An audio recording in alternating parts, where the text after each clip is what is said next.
Hello everybody. Sorry for a little bit of a later start. I was just messaging a couple of players and informing them of a couple of things. Some people that did not really need to play, some people that were eligible to play, and stuff like that. So, all good. Hello and welcome. Let me bring us in to the Wardy screen. How are we doing? Hello everybody. Welcome to the stream, and like I say, we're going to get started today with some WardiTV Spring Championship qualifiers. So today is kind of like a qualifier. It's a points qualifier, which means that you earn points for playing. The top two will be guaranteed an invite just in case their points are not enough to make them there. So it is in fact a direct qualifier as well. But for everybody, just getting a few rounds further on can help them a lot in their placements and to give them a lot more kind of opportunity to basically make it in the long term. So that's what's going on here today, guys. It's the points qualifier. And then tomorrow, WardiTV Mondays will give out points as well. That will be the final cutoff for WardiTV points in the spring season. So after tomorrow's Monday Cup, we'll actually know exactly who is going to be making it into which group. There's no other qualifier beyond this. So this is kind of like the qualifier because, like I say, you can in theory just be, have 0 points at all, come in, get top 2, and bam, you're going to be qualified no matter what. So, yeah. I think I kind of want to start us off with Art against Bly. Seems like a very fun matchup. Let me just log my alt account in, guys. Get that set up.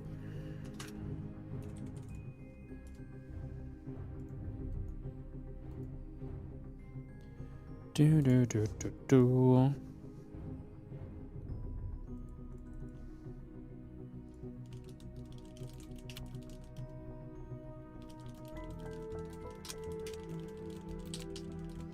Cool. Alright, looks like we've got a lot of stuff coming along then. I'm going to hop onto Europe and see if we can get Art Bly. Seems like a fun opening matchup. Who knows what kind of shenanigans might be in taking part there. I just got my other account online as well, so that's all set up. And yeah, hello everybody. Thank you for joining us. Thank you for being here today, early on. How is everybody feeling?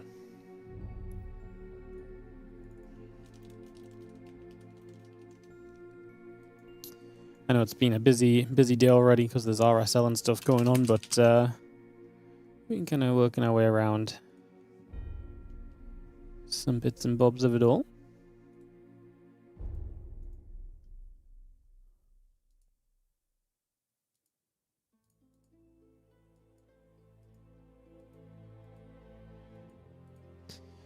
Alright, we're set up to get an invite. That means we can just sit here and chill and we can get ready to go. Perfect. Alright, hey guys, how we doing?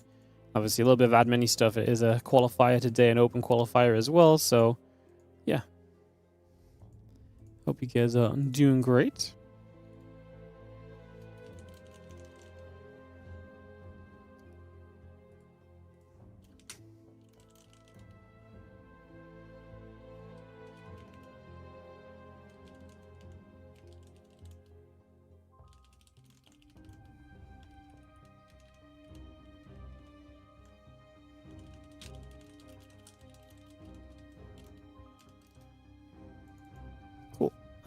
Waiting for an invite. Let me just reply to a couple things.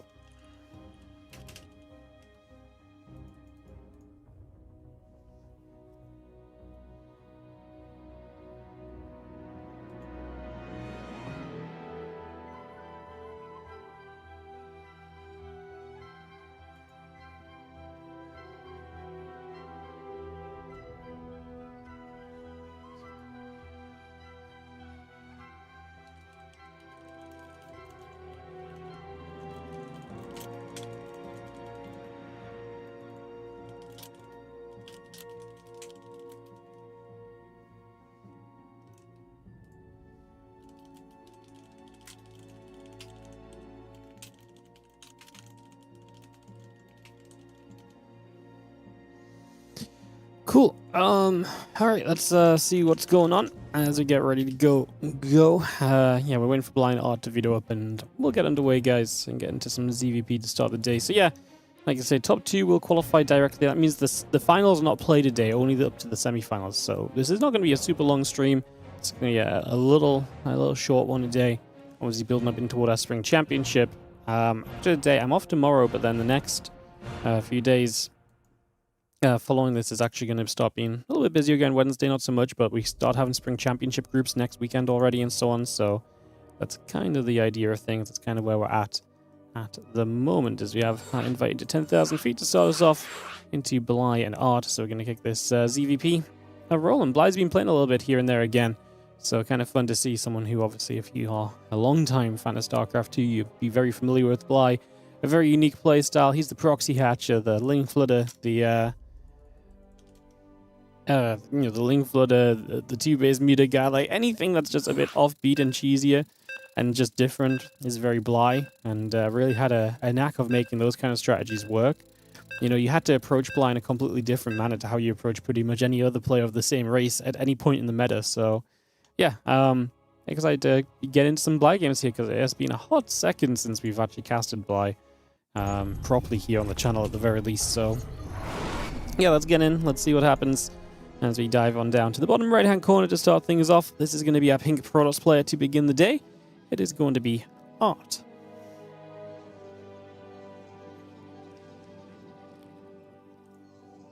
And he takes on, in the top left-hand side, the orange Zerg player, Bly. Yeah, Bly really is a historic player in StarCraft 2. His highest high, probably that finals at DreamHack Leipzig in 2016. Felled by Drogo in the finals. We had a pretty crazy run to get there, including a lot of very cheeky ZVZs on his behalf. So, yeah, very exciting career that Bly had. He moved on. He didn't play StarCraft for a while. He usually came back for like the DreamHack regionals and stuff every year, but obviously without those and the ESL Pro Tour regionals and stuff, he would come back and be like a round of 32 kind of player, bring out some strats, upset a couple people. But yeah, he's been back a little bit, so excited to see him here today and playing some Wardy stuff. I know he's been trying to play some Wardy events every now and again when he's had the chance. It'll be fun to see if he could make it through and qualify today.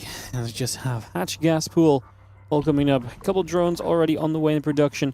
The gateway is coming down on the front of this natural as well from Art, so his setup looking pretty consistent just in the early few moments. So again, this up and running, getting this all underway. There's Pro pulling back, Nexus is on the way through, and again, Hatch, Pool, Gas. Continue to come by for a moment as the Cyber Core will drop into place. Let me just get that ready to rumble. What's up, plus minus something? Hello, how you doing? And how is everyone doing? Let me know what's up, let me know how we're all feeling. I love this. This probe is obviously checking these minerals. There's no way against Bly you don't want information on the potential of the back minerals being mined out.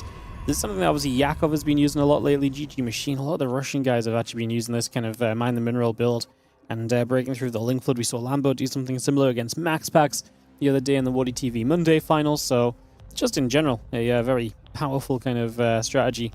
And it's just going to be seeing the Stargate coming about. Next coming through, Probe and the Adept continue coming around as well.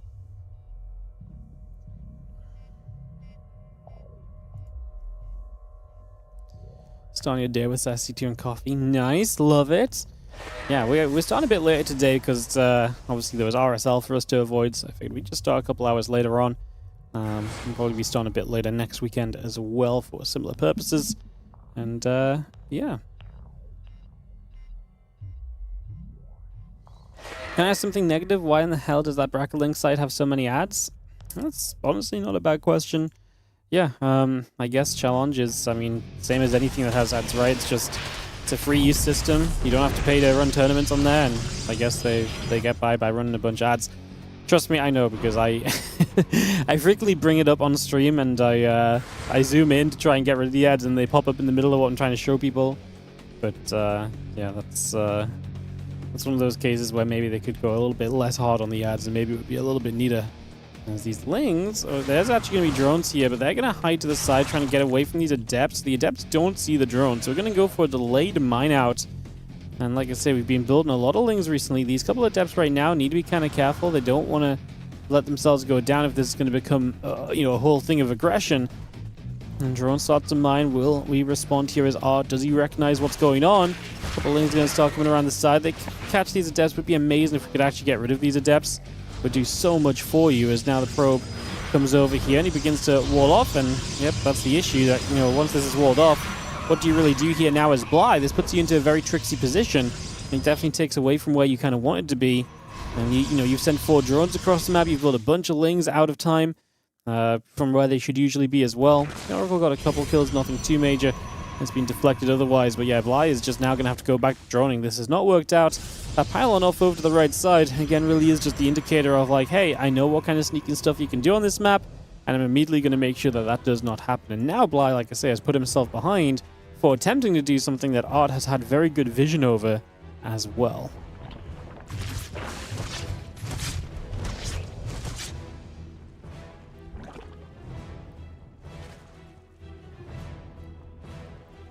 Sorry for this being asked, but where can I find the tournament bracket? I don't know why the auto mod is not letting that message come through, but it is in the chat. If you !B or !bracket, the link will come through. It is just the challenge link that a couple of people are already bringing up with their commands already. Ads are a part of life free hosting. Yeah, it's actually an interesting day to talk about that, because stream elements, which is what pretty much every streamer, I say every streamer, but the majority of streamers use to run their like Twitch alerts and stuff. They're the reason we do a lot of sponsored stuff as well, like a lot of the things when we do have to get like 20 people to sign up or 20 people to level 2 and stuff.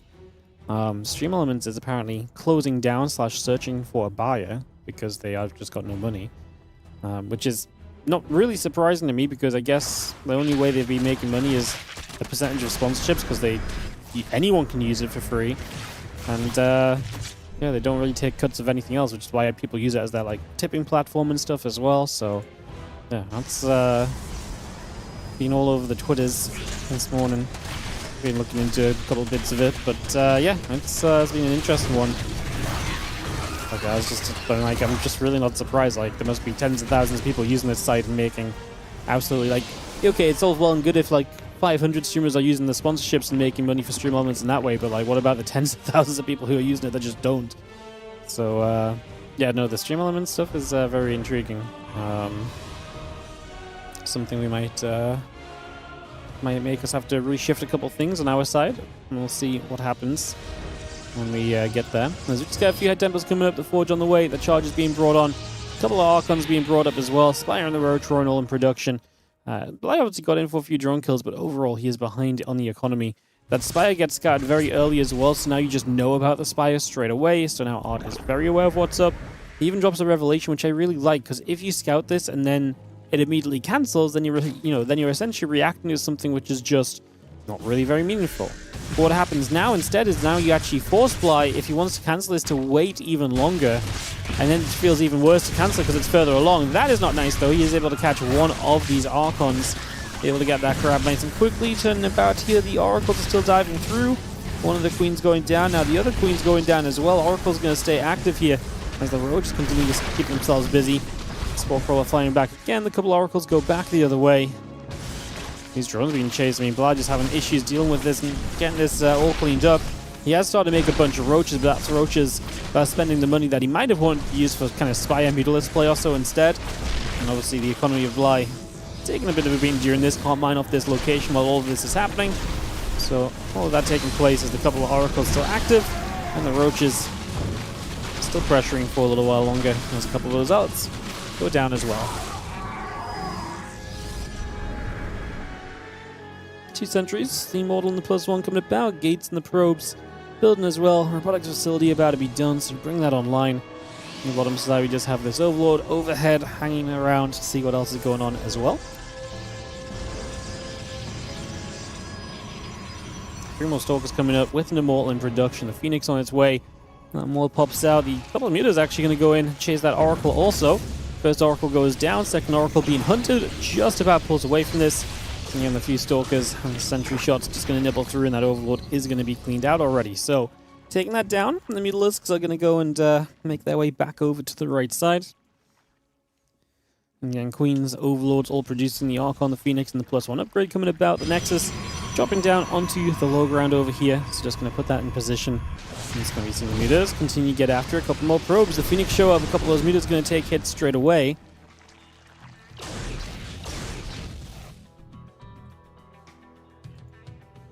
Nine Mutas, 3 Queens, +1 Flyer attack upgrade, all being brought into play right now. Again, the Phoenix and the Blink coming about.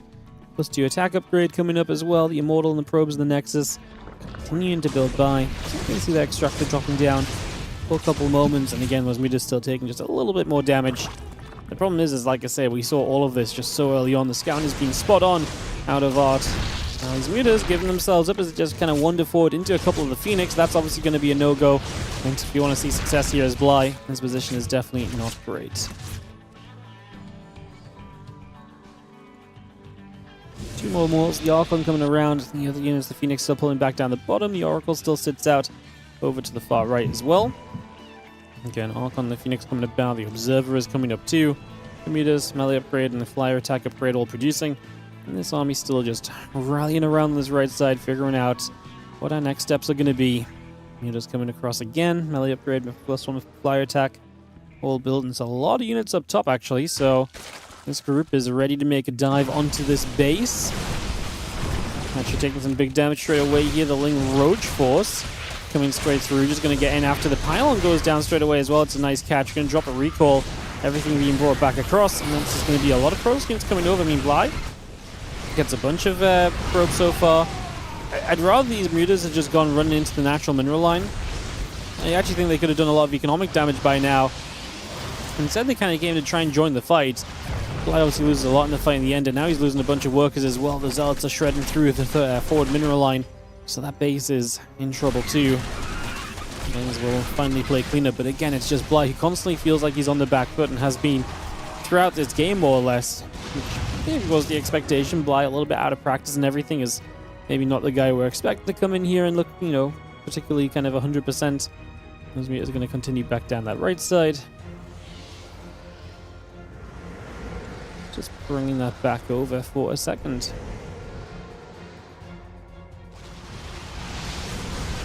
Mutas get in. Just going to take our chance to pick away a little bit. The Phoenix going to try and fire back again. Mutas taking a bunch more damage once more. Just going to be seeing a couple of Archons are coming across on the ground just through the front, ready to try and help turn those mutas away. Trying to help anything else. Really kind of developing here for a little bit. We have got Bly, he's obviously still just maneuvering around and doing his part of kind of staying super active. The Phoenix going to be there once again. The mutas get turned around once more. See the Lings are going to come diving through, and they're going to actually get in for the cannon, get into the main base as well. Just going to be seeing all of this is going to be some trouble, but is it going to be enough to start turning this position from Bly completely around? That part I'm not really convinced on, honestly, still, right? Like, I'm not really there yet. So, still need to kind of figure that part out. The cloud is huge, and moments like this, diving onto a few Stalkers is great and all. But again, it's those Phoenix that are just a question we don't have an answer for. I mean, the Corruptors will become an answer here over time. Corruptors, obviously, what they can do is basically tank the Phoenix shots and basically anchor themselves. The Phoenix have to go through the Corruptors before they reach the mutas, giving the mutas time to then kind of work their way through whatever it is that they want to actually pick away at.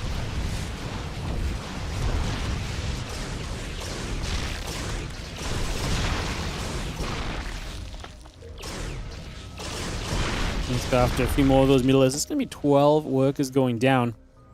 So pretty substantial damage. It's just, it would be more substantial if this wasn't Bly doing damage that is essentially equalizing the worker count. If this was him actually being in a lead. Because right now, even after all that economic damage, Bly is still kind of behind when it comes to economy.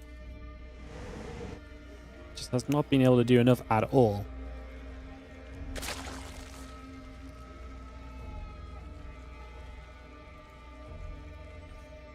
Corruptor muta still gathers together. And those Zerglings coming through. The Vipers will build. Plus 2 melee upgrade being produced and added on as well. Army through center of the map for a couple seconds, and it's going to be having those Phoenix still gathering up as well. Army coming straight through. Just going to be seeing this hatchery getting jumped on immediately, so hatchery going down. I mean, Bly, if his plan is to play the counter-attacking game here, then, well, you know, he's going to have a shot at it.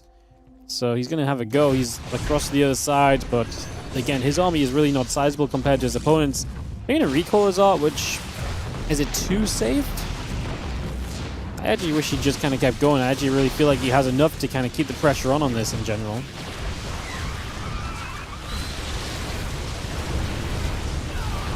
Moving down and along there, just going to be seeing 22 drones and 16 probes having all dropped for the moment. The Corruptors back up top. Just going to be escaping away, pulling out of there for a little while. Still gonna keep swinging. I mean, like I say, we did some damage, just not really enough damage by the end of it all. Mutas, Corruptors, Vipers flying back over to the left. And clean up for a couple moments.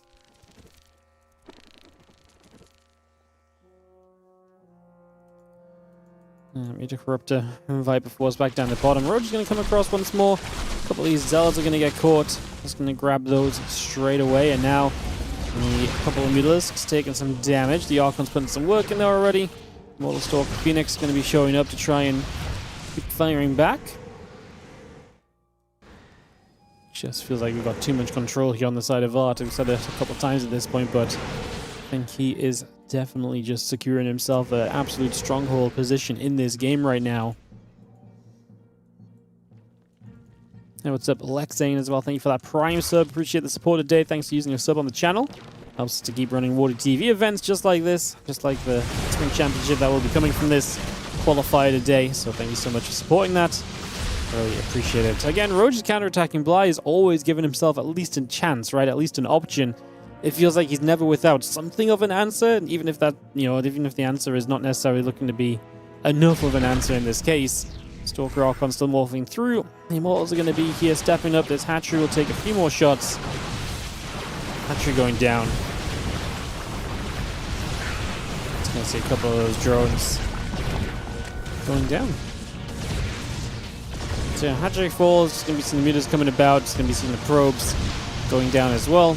And yeah, we obviously got ourselves a couple of Zealots just in the upper right, finishing that Hatchery off as well. Ready to keep diving by. Queen will fall, and we head straight into the main base. At this point, we're just going to have way too much again on the side of Art.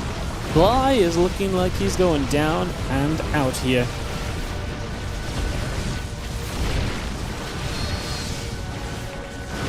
And Archon Force still whacking away. The Stalkers helping out a little bit. Hive going down. The Evo Chamber is about to disappear.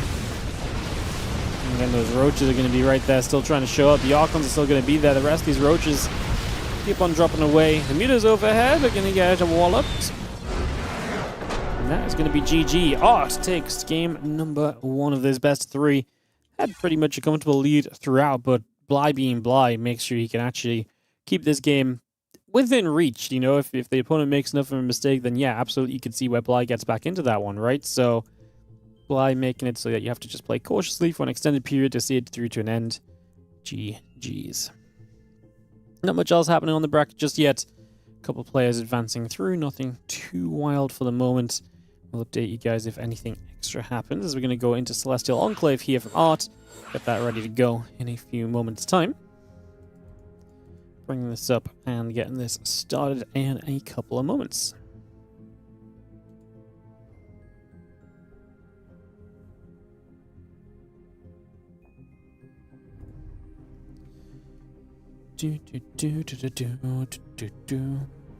Yeah, I hear about the ads on the bracket site. The reason we do use the bracket site though is because it is a way for players to just sign up openly. It takes a lot of work from my side. Instead of players having to message me and be like, hey, I want to play, can you put me in a bracket? Like, it just automates all that. Players can sign up, they can check in if they're actually here, they can report scores through the site.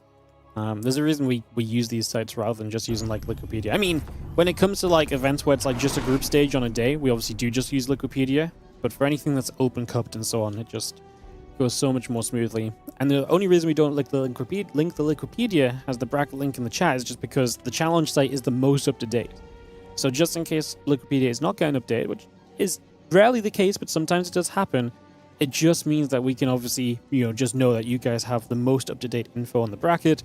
When a lot of these matches aren't being cast and so on, it's important that you guys have the most up-to-date info in the one way you can find it in case you're trying to follow a certain player, in case you want to know if the guy you want to watch is in fact maybe going to be coming up or not, because then that's just respectful of your guys' times as viewers as well, instead of thinking you're maybe waiting to see a match result happen. That could mean you get to see someone when in reality he already lost 10 minutes ago, just Liquipedia isn't updated, So it's that's why I know it's be frustrating with the ads, but alas, that is the reasoning that we use it. As the Chrono Boost on the Nexus, Proby's on the way out. Just going to see this Overlord heading down to the bottom here initially. It may take a few moments to get this settled into place.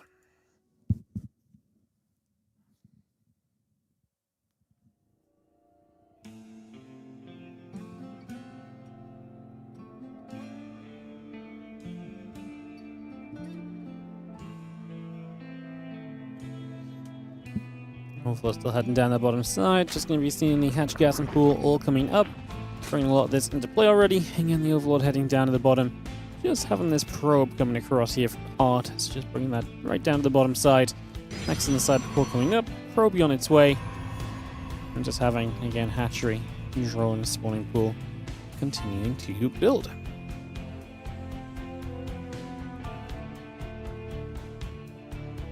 Cybercore Nexus will come through. Just going to be seeing that probe continue to come about as well.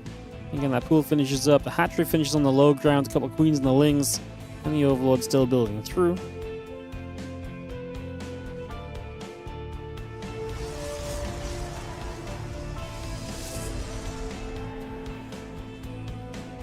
Okay, Nexus coming over. Just going to be seeing the probe and the Adept continuing about then. We do have the Stargate building about here, as well as just bring that through onto the left-hand side. Again, the two lings and the Overlord will make a little bit of progress down to the bottom of the map just for a moment or two. Again, Stargate coming around. Nexus is about to finish.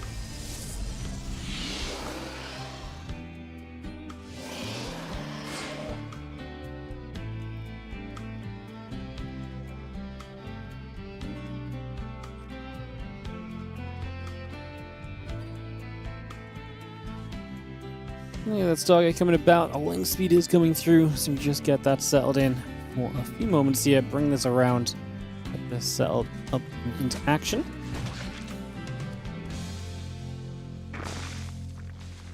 Bringing that link speed over, and again, a couple drones, the queens. Link speed coming about, a hatchery coming through as well. Just going to be seeing this hatchery on that right side then coming into place. Again, the Void Ray and the probes and the warp gate will continue to produce.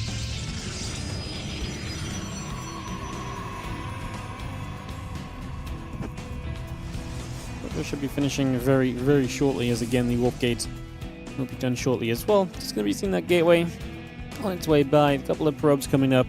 Just have the Zerglings heading down around to the bottom side of the map also. So again, bring this over and getting this into place. Just having ourselves the 9 drones in production as well. Still building. Just going to have the Void Ray already activating for a little bit of activity.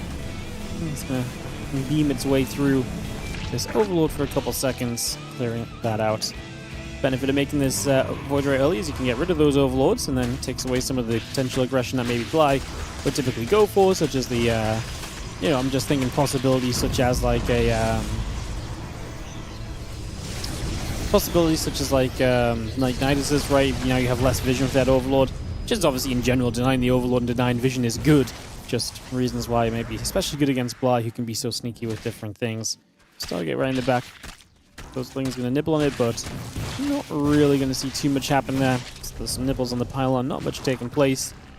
5 workers went down though, so it wasn't for nothing. This was a pretty successful attack in the grand scheme of things.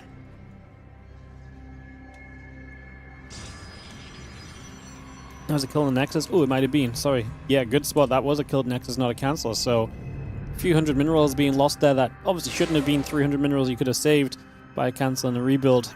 So, yeah, a little bit of a shame there as those lings. I'm going to get a wrap around here again. This time we've got to make sure we cancel it again. Can't afford minerals to be lost that heavily. A couple times over. Just about got there. I mean, he probably was intending to leave it last second, but obviously you missed it the first time. You kind of sometimes think maybe it'll happen a second time and then Art just completely off his game or something. But he gets it brought back on track. So Nexus cancel, I mean, even still, you're without a third for a very long time here. The delay on that by Bly is extremely successful and definitely something he's going to be, pretty happy and pretty content with, I would imagine. Those links still coming through. Moving around for a moment. Few drones going down on the other side.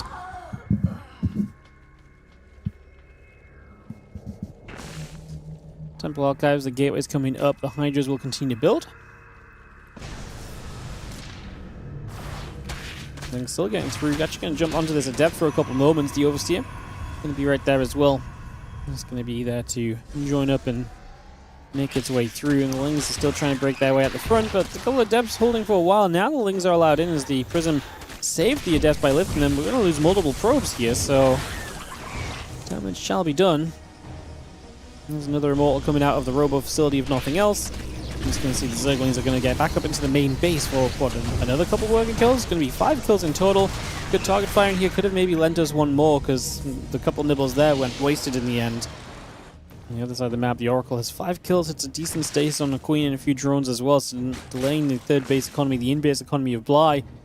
Obviously, both players playing with this in-base, which is, 3 mineral patches lower than usual, as well as, only 1 gas instead of 2. So it does mean you're going to be mined out of that third base so much sooner than you would be usually. So it forces you into a fourth a little more quickly if you want to keep the economy up. The Link Hydra Force now arriving from Blythe, tries to hit this timing window, but it's just not going to be there. The wall is good, the force field to help was decent. Now we don't have a force field, but the Hydra count just isn't good enough. It doesn't have the damage output to do enough. And obviously if the Link's getting held up in a choke point, you're really reliant on that Hydra damage more than anything else to kind of see you through toward the end of all of this. So a bit of a shame there. Batteries coming up, the gateway still being built, a few probes on the way, add on the Immortal, add on the Archon, the attack upgrade coming through on that Forge as well for now. Oh, and we got the Oracle off to the side, mind you, so nice to remove some of the vision so that Oracle could have kept on providing some of the info. As well, he looks to open this pathway in and to maybe give himself another chance of being aggressive, but it does feel like a lot more tech units are coming online now, so we can't be far away from having just enough here as art to kind of deal with this, I would feel like.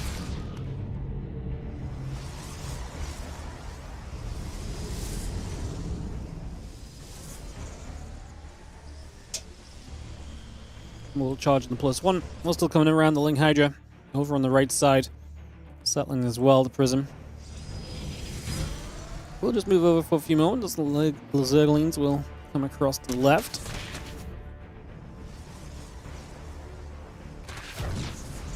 Gonna get that probe. Just gonna have ourselves the Storm, the Charge, all coming through the Hydras up toward the top. The Zergling's gonna be there also.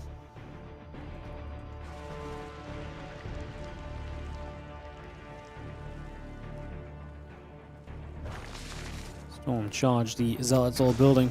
It's gonna be having buildings and the Hydras continue to come around. Melee upgrade coming about over here. The Lings and the Spire continue to produce through. So again, getting a lot of that on the go. +2 in Storm on the way up. That charge upgrade continuing as we speak. It's another scenario where I feel like Art is absolutely fine, but of course against Bly you've got to be very careful as long as possible. And he's now going to play into those mutas. And the mutas especially, I think, here are going to... I think the mutas especially here are going to kind of lend themselves to a very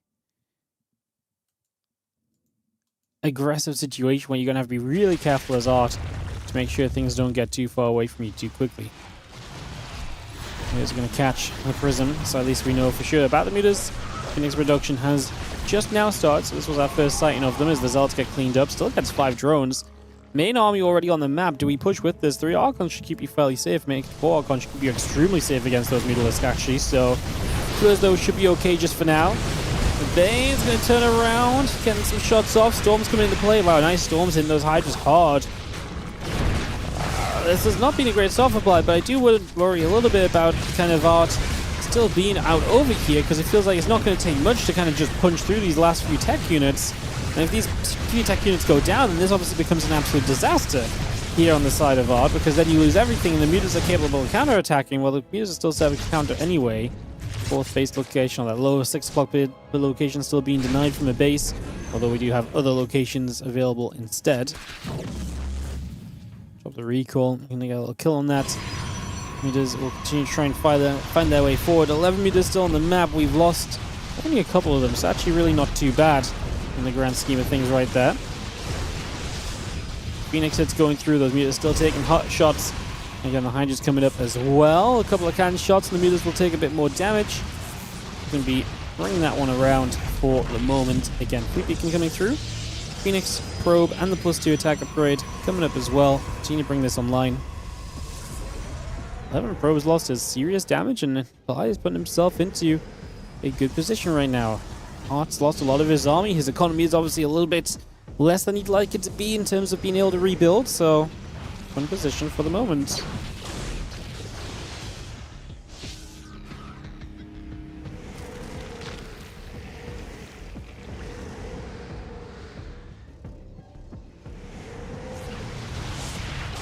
Phoenix pulled back. A couple of Phoenix are going to be shooting at those mutas. 11 Banes coming up, +1 flyer attack upgrade. coming about as well.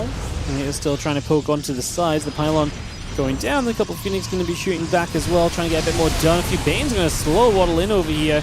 Not even Baneling speed attached to them, so those Banes are way less impactful than they could have been. With Bane speed, maybe they got a bit deeper, maybe they get a little bit more done. The Phoenix will now try and work through this all. I mean, just still taking some damage, go back and forth still.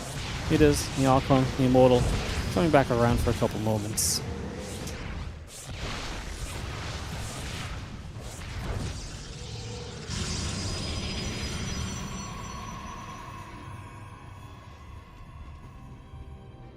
Let's get back in toward the center. Just gonna see the blink coming through. A few Phoenix coming up. And again, the pylons are on the way in as well. Just have that infestation pit continue to build through as well. So bringing that online.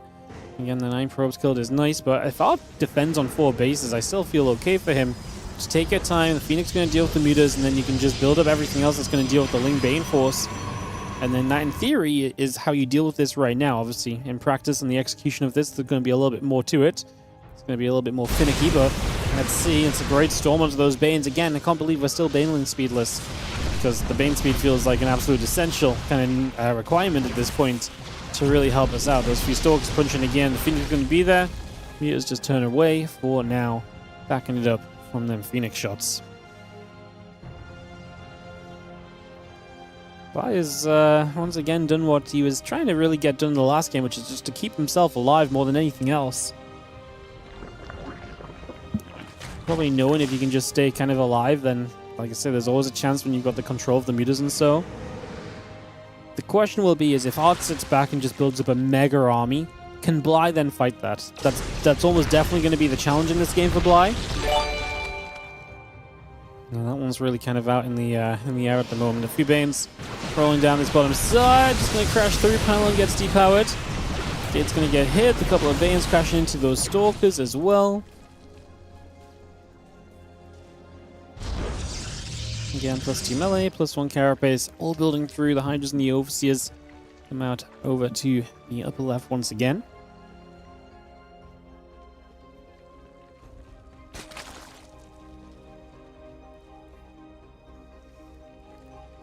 Bly again struggling to get truly up into high economy. 10 drones went down. Just as we have a moment of calm in this PVZ. Thank you, Fish1, for the 35-month resub on the Prime. Priming us up and supporting. We appreciate it big time. Thank you so very much. Someone said it just before, but very scrappy game and very even as well. And I don't really disagree. It's been a very... Like I said, to me, I felt as though Art had a good start again. I felt like Bly maybe didn't do enough straight away. But isn't that just, again, if you know what Bly is like, isn't that just Bly in a nutshell? Positions that are maybe not all that great, and yet he finds a way to be competitive. He kind of finds a way to play those games out. I feel like that's a little bit of what we're seeing kind of right now. One of those games where, yeah, it wasn't super clean, yeah, it wasn't super pretty for him early. But he is doing enough to keep himself in this game. He's doing enough to give himself the chance to see this through. He's into the main base. He's going to get themselves a cannon. The Phoenix is going to fly over. They're going to find themselves shots in the mutas. And those mutas are actually going to be cornered, so that's going to be terrible for Bly. Well, he's going to replace the supply with Infestors and Ultras, so clearly he has just moved on. I don't hate that for him. I think moving on into something different, these mutas, is fine. These mutas were kind of past that date of usefulness anyway. Like, what else were they really going to achieve? We left a couple alive, which is a shame, just in case they fly in and get a probe or two later, but... I mean, especially because those Phoenix had nowhere else to be, right? It's not like they've rushed off elsewhere on the map to be of aid.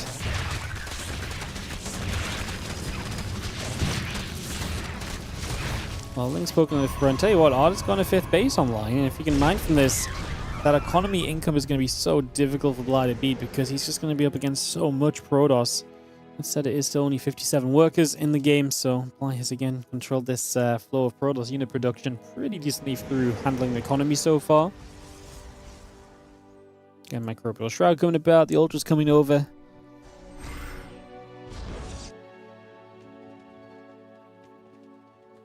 Stalkers will blink the little wings. Gonna come running down over there. Pylon. Not gonna fall. We got a force field in position to save it. Have some high tempo. They have storms. Just wants to make sure you're using them in the right scenario against the most amount of things. A group of units up to the top left. There's a group of stalkers. Just walk up there and kill that hatchery. Space went down as well. So we've got a base over here that is healthy. It's just been spotted by the Phoenix, and now the rest of the army is about to be here. So Bly is starting to just lose bases, and is not really doing anything across the map to stop or punish Art for having moved forward and to hit these bases. Although Art steps away there. The Lings are going to run in first against these Stalkers. They may have to stop blinking back. Lings typically good against Stalkers, but there's just so many of these Stalkers compared to the amount of Lings, and that's the issue, as now the Ultra's going to try and make an appearance. Well, Microbials try to come down. We lock the fungal growth onto these units to trap them in position.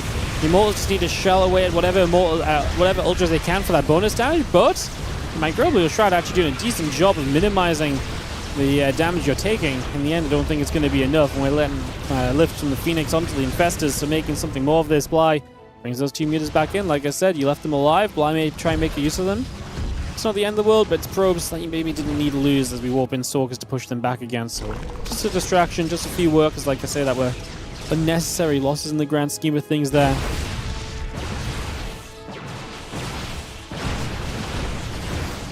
Stalkers, the Immortals coming up. It's going to take another hatchery down. 2 more Infestors, 3 more Ultras, all coming into place. And again, upgrades coming through from Bly, but I just don't know if we're ever really going to get to... Well, we're going to get those upgrades finished.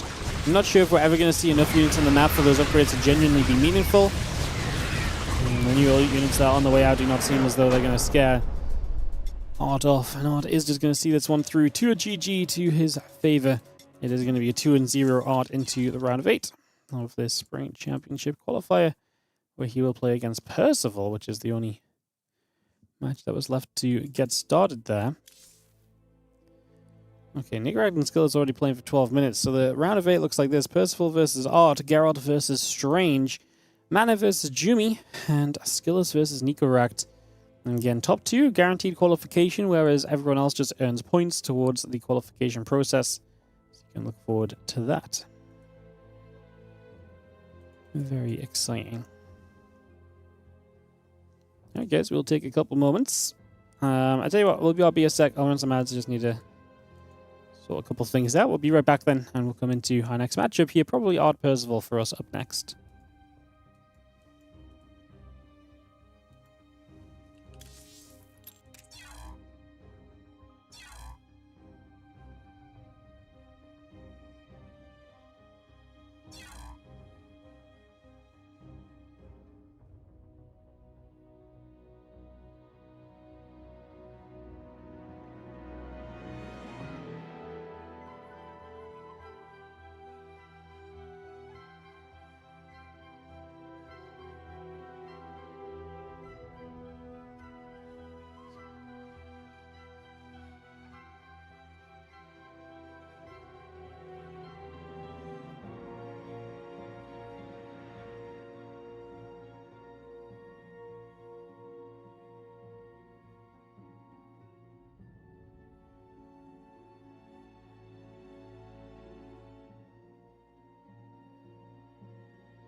Alrighty guys, just waiting for Percival and Art to veto.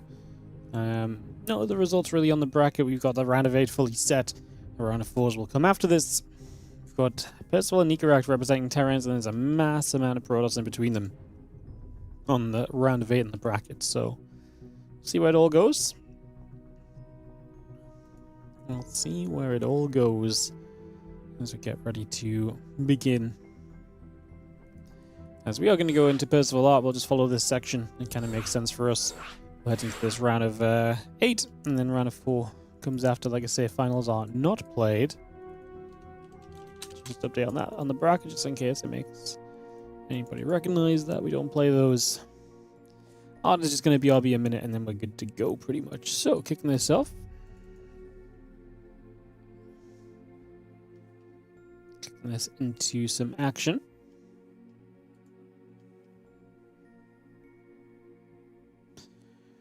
And casting some more StarCraft 2 again. Thanks for joining us today, guys. Force and WardiTV Spring Championship Qualifier games. Let me actually, I should probably put on the 2026 series stuff. Them logos on, of course, Spring Championship, part of the WardiTV 2026 series as we build our way through this year. And this is our second major event coming up now of the WardiTV circuit this year, essentially. If you want to support it, again, we always mention the WardiTV Patreon page at patreon.com/WardiTV. Why don't I just take you guys over there for a couple of moments, actually? Let's do that. So if you head on over to patreon.com/WardiTV, you can come on over here. And I'm not going to lie, there ain't a lot fancy about the Patreon, but what the Patreon does do is it provides you guys a way to directly support the tournaments. Currently at $14.19 a month, which is a little bit of a drop-off. We hit a peak a month or so ago, and we've kind of dropped from there, so we'll try and get that a little bit back and rolling again on the Patreon. But most important thing is that all of this, every dollar, every pound, every penny, it all goes into the tournament prize money. In fact, more than this goes into the tournament prize money, because any percentage cut that Patreon takes, we actually cover as well. So if you guys pledge... Well, I guess I don't know if they show the... I guess they show just the number and I get like a little percentage less of it. Either way, 100% of what you pledge, we make sure is what goes into the tournament prize pools. Like I say, nothing overly fancy over here, but there are replay packs. Most recent replay pack, 600 replays. You can buy that separately if you just want to do a one-time support kind of vibe. Or you can obviously just become a member of the Patreon page and get access to those. Or you get, you get access to those as a subscriber. And as a YouTube member as well via the WardiTV Discord server. So you can check that out too. And all of that goodness. Alright, let's get into game then. As you might have heard, we are ready to go. But yeah, check out the Patreon page, guys. Again, that's WardiTV. No, it's patreon.com/WardiTV. And again, 100% of it all goes towards the players. It goes towards the prize pools. It allows us to run these events and allows the players to have more StarCraft 2 to participate in. So check that out. We appreciate it. Thank you so much. Spring, but it's already over 100 here. And it's winter here. Well, look at it. It's spring in the WardiTV home region of the UK, okay? So that's what we're basing it on. Otherwise, we're just going to go back to calling it WardiTV April Championship, but only three of the months in a year have a championship, I guess. Every Ducat, Dinar, and Schmeckel, everything on the Patreon goes into the prize money, guys. Everything. No matter what currency you donate in. And that's the best part as well. There's also, I guess I quickly mentioned something fairly new on the Patreon, is the yearly annual subscription. So if you want to support and get access to the replay packs all year long, but you don't want to have that monthly payment coming out, you can just pay up front for a year as well. A couple of people said that that's something they really prefer to do, so that is now available as well. But yeah, anything helps realistically on the Patreon. Like everything goes so heavily towards us allowing, being able to continue to contribute just more games, more StarCraft, and more action into the scene. In a world where StarCraft 2 is obviously clearly not in the best possible place lately, it is nice to be able to do our thing and to, like I say, give you guys an outlet to provide support to these players who continue to provide us with amazing games day in and day out. Here on the channel, and just not just here, but I mean obviously, like, our tournaments are one thing, but anything you can give the players that keeps them playing StarCraft 2, keeps them participating in all of the StarCraft 2, right? If they can stay playing StarCraft, it's good for everybody involved. So yeah, The latest replay pack had 500 plus games in it. Yeah, it was like, I think it was almost 600 is what I wrote on the advertisement post for it. But yeah, it was like almost 600. And it's a really cool selection of games as well, because there's some 2v2s in there, all of the Team League games, all of the Serral games from there and stuff. We had some Maru games. We had several Maru playing 2v2, as well as all the usual kind of culprits playing some StarCraft, so you guys can get your hands on all those replays. I'm pretty sure it's the best replay pack on the market in terms of value. You know, a lot of the other tournaments obviously run, maybe they run slightly better, stronger tournaments and lineups and stuff, but then you're paying like $10 to $15 for one tournament of replays.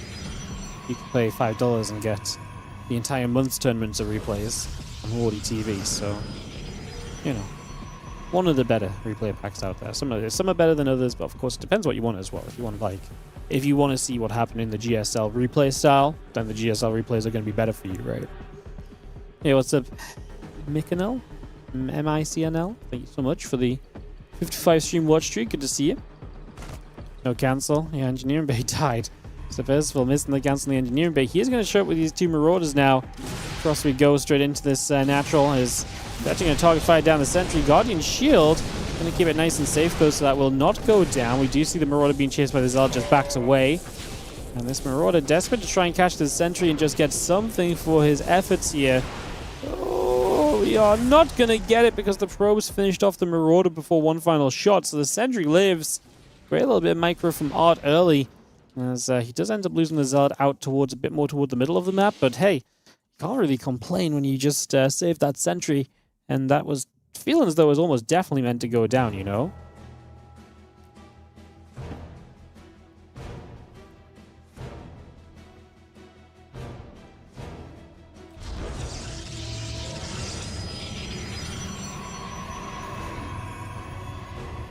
Nexus drops down. Get that going. I'm responsible for players not being able to hide builds anymore. I mean, we're in the day and age of StarCraft 2 of information is freely available. Hiding builds is very much so a thing of the past for the majority of players.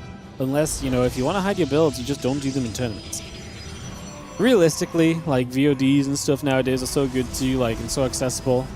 Like, okay, it's nice hiding your builds in the replays, but realistically, like, if you play in the tournaments, your VODs are available, right? Like, it's easier for your opponents maybe to check out the replays, but it's still very possible to watch VODs and to learn a lot from those as well, obviously.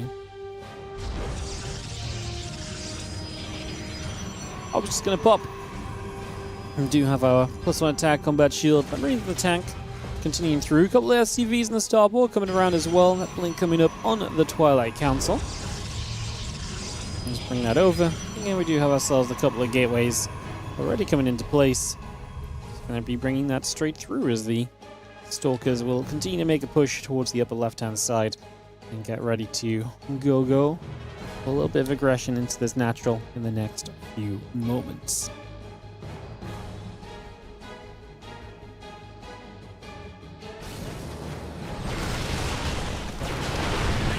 Find a siege tank right on the edge straight away, so not having a bad start, although that Marauder does lay it onto the Stalker on the follow-up and does get that kill, so picks it off in the end.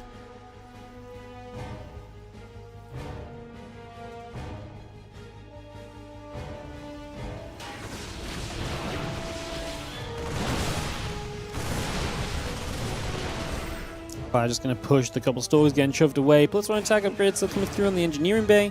Marine Marauder Medevac coming by, that Rover Bay producing. And again, the Gateway and the Immortal. The charge will continue to build up just for now. These few units just settle down over toward the third base for a few moments as well.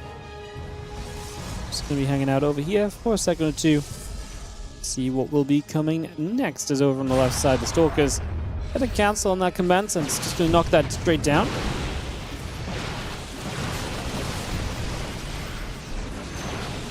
Have ourselves a Stalkers. Actually going to try and recall out of here. But only a few of them got recalled. The others are going to be left behind. So while we kill a few SCVs, we lose a lot of the Stalkers. That's going to become very expensive in the end. So not ideal at all. That last Stalker going down. Observer still trying to move around a little bit as we go. Again, siege tank. Marauders and an armor upgrade continue to build into place. This bio army collecting at the front. And the medevac's overhead doing some healing. Getting ready to push this out across to the bottom right-hand side. Keep things moving here for a little bit, so bringing that straight over. Again, Thermal Lance coming about, Colossus and the Zealots coming through, adding that Forge into play. And a couple of Vikings coming online, the Marine Marauder tank. Viking force, again, continue to establish Percival on the map and hunting. Try and see if he can get some damage done in these next few moments. So a big push down. Tank's actually going to siege. Units are going to be wandering up here. I was going to say the Zealots were kind of behind. Bio gets rid of the 2 Immortals. And the Colossus is actually going to be able to be dropped on. The tanks put some good damage on it. The Colossus dies as well. Wow. This is kind of an ugly fight in a lot of ways for Percival, but it's got all the tech units, which at the very least feels like a bare minimum in a fight like that where you lose a lot. Obviously, didn't get rid of many Zealots, and they're immediately coming across the map here. Art feels as though he had an okay-ish fight, despite the tech going down. I mean, why it was so important to get the tech units is if you lose a lot of that stuff there, and now this army attacks and there's still 2 Immortals and 2 Colossus, then you really are in trouble as Percival, whereas now it feels a little bit more manageable no matter what really comes from this. And Art decides he can't really justify pushing in any further, so he'll just pull back a little further too. Getting back out of here. +1 attack, +1 armor on the way up. Gates in the Temple Archives building. Next is on its way over. Big army of Art pushing up the left side here. Zealot Stalker Sentry. And the Colossus get ready to keep making their moves for a few moments.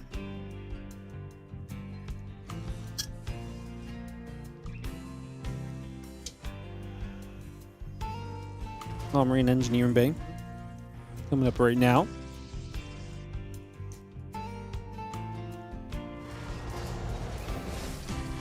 First, I'm just going to hang over the left side, just between a couple of the spaces in the dead airspace. 2 Vikings get straight onto this prism. It's going to go down with, okay, 3 of the Zealots unloaded. Obviously still a shame though, because now there's no evacuation. However, we are going to come blinking forward with everything else. Percival was out on the maps. He's missing a bunch of his bio out of position.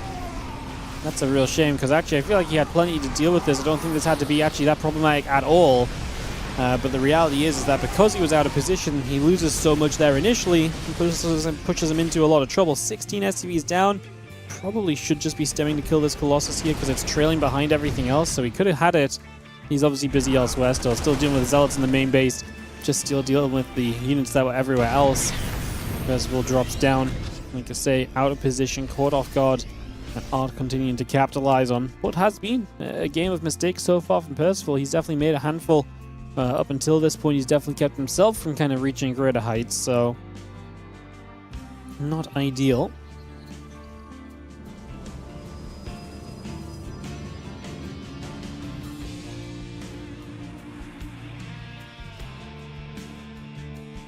And he comes back through. +1 ship weapons coming up. 2 upgrades on the way. The +2 attack upgrade building from Art as well. Just going to get that chrono boosted for a couple seconds. Army continues to head to the upper left side. Zealot Archon on the push. Bio going to be stimming up right here as well. A couple of those Marines getting caught. So you can see this Bio Force continue to trade out. The Zealot Stalker pushing in. That 1 Colossus in the back about to be joined by a second. That's really nice to actually have 2 Colossus of splash damage. Can we still fight this then against 2 Colossus? I mean, a lot of the Zealots are disappearing, so maybe we can justify kind of sticking around and pushing through this. 1 Colossus now goes down. Did not see a lot of target fire on those Vikings. The Vikings dealing damage throughout, even if it was only a couple. They eventually helped to get that Colossus in the end. Once more, 10 SCVs go down behind this from Percival. His 3-base setup not looking too great. Art, his 4-base setup looking fine. So let's talk Colossus Immortal coming across. A couple of those SCVs going down. At 3 workers killed so far. The British sieging, just going to see the Stalkers blinking forward, looking for the couple of loaders, and they do get them. Percival still trying to scrap here. Scrappiness has definitely been the name of the game so far in these in this action. It's just going to be seeing the Zealots are still taking their steps forward, still looking to make their way through. Colossus firing, the Zealots are going to regather. Stalker's going to be right there. Percival trying to hang on up atop this ramp. Gets another tank siege. The problem is Art's starting to take a 5th base behind this, so his economy is becoming absolutely incredible. That tank does end up going down. Percival can't get to his 4th base because he has to be able to compete with this Protoss army before he can get to a 4th base. And that is very much so keeping him in a lot of trouble. here right now. So yeah, in a definite spot of bother. Let's a couple more of those libs, get sieged up, and figure out what we want to do in the next few moments.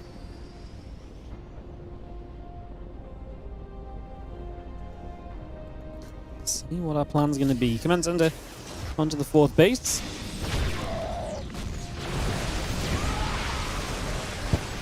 When the Hulk's firing, the Liberators are going to come sieging up there as well. Zealot's just going to be coming around again. Marine Marauder, tank and libs coming through. Just going to see that Bio Ghost Force stepping across as well. A couple VMPs coming down. And a Ghost going to be there. A couple of shots coming in after those Zealots. Bio Army, the Liberators and the tanks just pulling it back. The other couple of Liberators stepping across right now as well. So deciding again how exactly we're going to approach this. You do see the attempt to move around here as Art has honestly put on a pretty good showing of damage dealt, but is still yet to show us the ability to maybe clean up at this point. Definitely feels as though he's being left in a little bit of a tough spot in that regard. Liberators sieging the scan, definitely helping.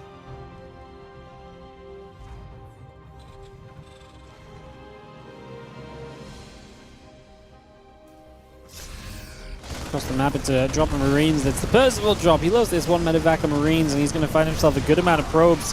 However, he's losing SCVs once again. We'll check on that in a second. This medevac gets cleaned up. It's just Zealots in the natural, in the main base. Just a combination of units that are making this a problem, essentially. Folks keep fighting. Again, just going to be seeing the +3 attack upgrade coming through for a couple seconds. Yeah, Percival, again, just losing so many SCVs. If he was able to maintain some more of his SCVs throughout some of these scenarios, he would be looking a whole lot better, but alas, he has not been able to do that. The Bioforce starting to come along here now.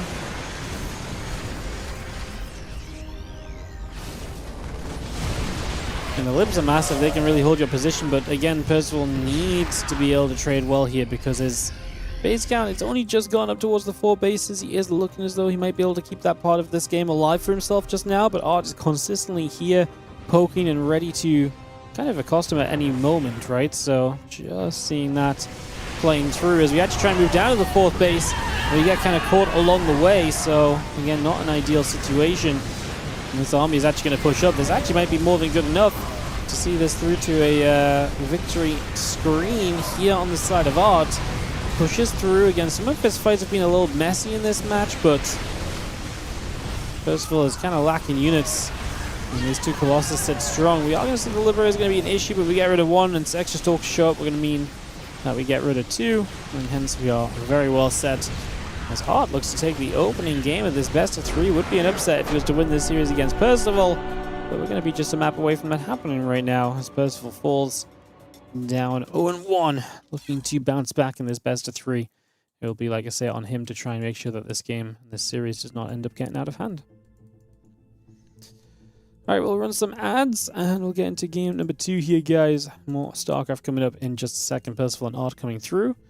Geralt will play the winner of this in the semi-final. He goes 2-1 against Strange in order to put himself into great position. A lot of Wardy points earned.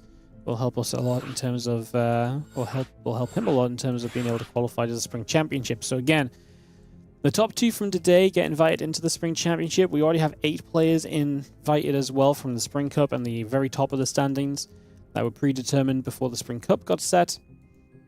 And then we're going to have 2 players from today, and then the other 10 players will just be the top 10 players from the WardiTV Spring Point standings. There will also be tomorrow's WardiTV Mondays, not tomorrow's, Mondays, WardiTV Mondays, that will also contribute the final points of the spring season. So while this is kind of the last chance qualifier, on Monday there is, in theory, a chance to get a few more Wardy points that could potentially shift the rankings one final time. After Monday, there's going to be only the Monday Cups are going to start providing toward the summer season. So, yeah.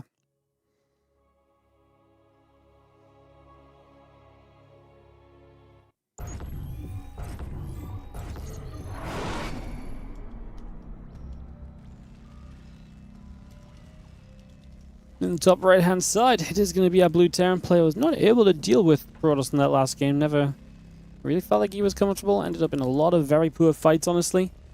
There's Percival on the top right side of the map. Up against our Tower Pink. Protoss in the bottom left.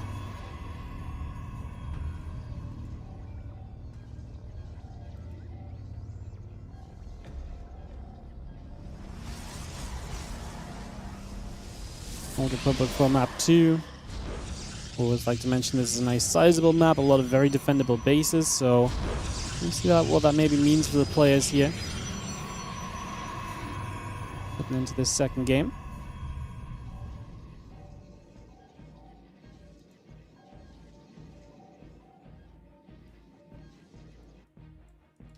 I'll just follow our probe across the map for the moment.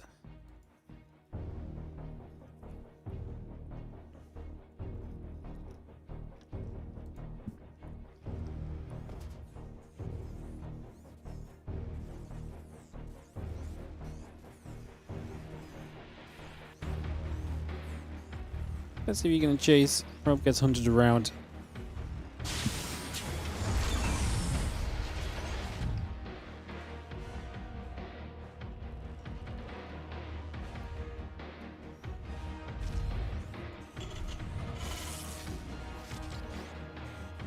Center Nexus both straight onto location. No real delay provided by the opposing player on this one just yet.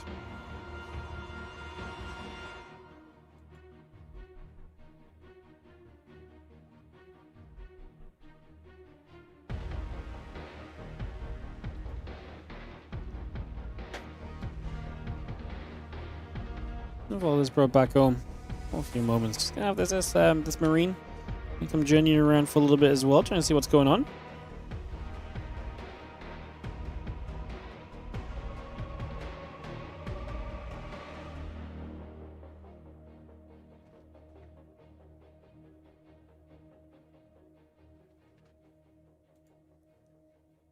And the Marine just chilling up to the top, seeing where we can go to.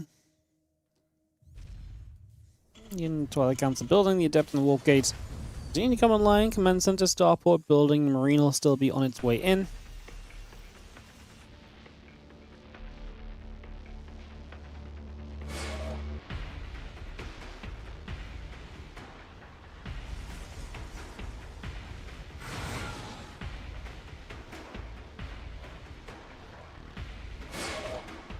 That will take a shade.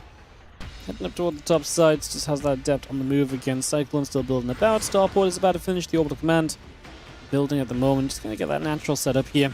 And then the Cyclone coming about. Robot facility, the gateway and the probes all building through. And the Adept still shading up toward the high ground and just cancelling through. The Cyclone steps across. And Adept is actually still up over here, right? So we could actually find that with the Cyclone, get a kill. If we go a little bit further north, he finds it locked onto, and I think that's a kill then for Percival. Art will just turn for a couple of shots on the Cyclone. It's very minimal damage, but hey, you're losing that Adept anyway. Why not get something? Like, the only thing you can do here is deal some damage to the Cyclone. So you may as well. If it doesn't get repaired, maybe it's the difference between getting a kill and blow on it or not at some point in the future. And if it does get repaired, then hey, it's SCVs and resources put into getting this Cyclone back to full HP, which is exactly what happens. So, you know, you still benefit a tiny amount from it as well, but you may as well, like I say, take something.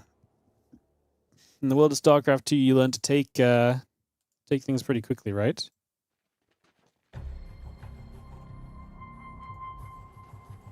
And Vex still boosting down to the bottom left, guys. So I just got to tab for a second here, guys. Just to submit the score of somebody properly. Apologies for the FPS drop, and we are good. Alright, Cyclone locking on a couple of those probes going down the Stalker's Blink for the medevac as Blink finishes. But Percival has already been very cautious and backing away from this, so escaping out of there and clearing the distance very quickly. Cyclone and a few Marines come back together. And yeah, Cloaking coming about, Stim on the way, Marine Tank Banshee continue to produce through just for a few moments.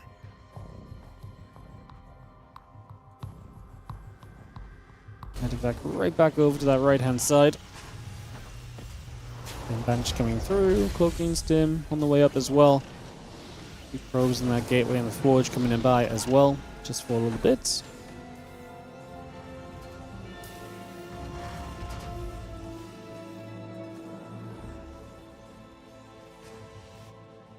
See the Banshee, sorry, is taking some taps. Sorry, got some admin stuff. Just cropped up, guys, as Manor and Skillets have made it to the semi-finals. So that semi-final is going to begin. We're going to let them start. I'll gather the replays. If it's a particularly exciting PvP, we'll probably cast them after the semi-final on the top side. I just don't want to keep them waiting forever if they're set to go, as you're not going to be forcing the recalls. As Medevac re-shows, Cyclone and Marines get to work. Just into this main mineral line. He's built 4 probes in recent history. We're going to get this Stalker, I think. No, I had blink and cooldown. For some reason, I thought it just blinked in, but I must have misseen it. Anyways, we'll get one more probe. That will be that. But hey, nice for Art to kind of remove the threat in the game, right? So that gets cleaned out already. That gets sorted. Just have ourselves the...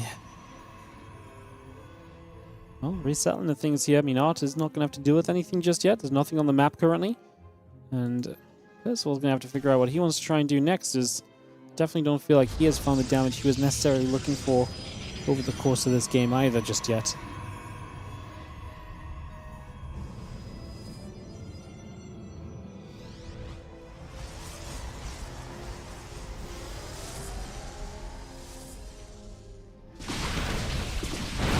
So it's going to get that Banshee's going to go down. Actually do get ourselves 8 probes though, so the other Banshee delivering a little.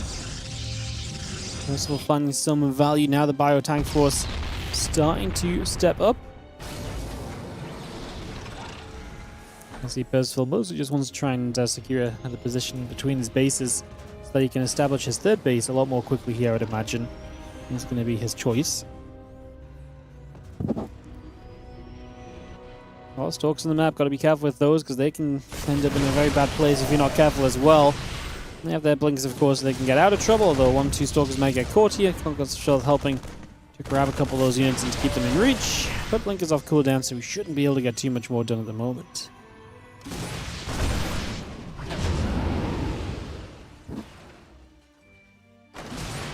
Vex load, peeling off to that right side. Just going to unload here the pylon building. Going to go down already. The few Stalkers are still stepping across.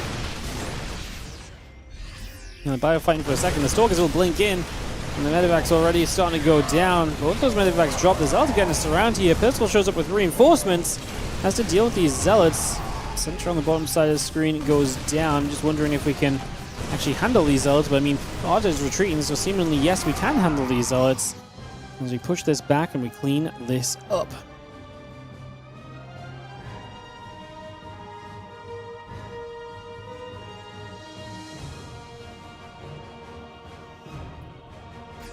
Well, Percival again, a bit of a push back there. That was nice to clear things out a little bit.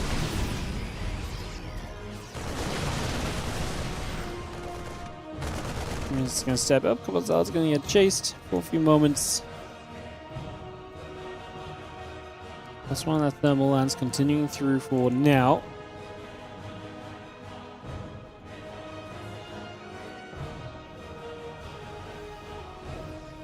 And Rain roll out of Medevac. All continue to come up.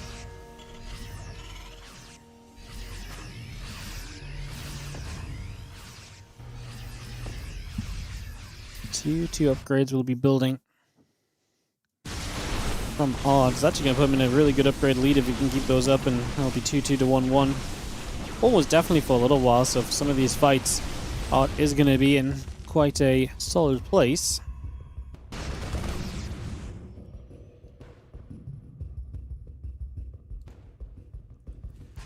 Rumor Viking Force all coming up, the Armory on the way through as well. Just having ourselves the rest of the Zealot Stalker Colossus Force stepping over through the middle of the map. Bio on the top left, actually going to find the pylon and find the gateway over there, so we'll chip our way through this, clean out that forward location. These units are going to get found by the Zealots. And the Stalkers actually stay high ground to go and intercept.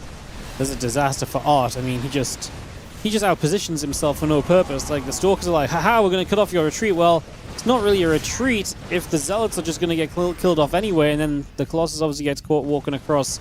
The Vikings grab it as the reinforcements are naturally moving there as well. Oh, I just think that was not very well thought out in terms of... I don't know what he was expecting. Like, was he expecting no other units to show up to the rescue? Was he just expecting a lift and leave? If he was expecting a lift and leave, he should have stuck around with the Stalkers in an aggressive place instead of sending them the long way around on the left, because then they weren't in position to really lift and, you know, to deny a lift and leave. So then why would you try and lift? Yeah, I don't know. Gonna get the recall on that Prism at least. In the background there, just dealing with that.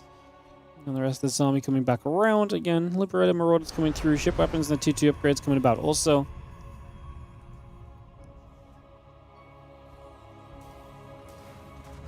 Colossus, all those upgrades coming about. This army still settling back down.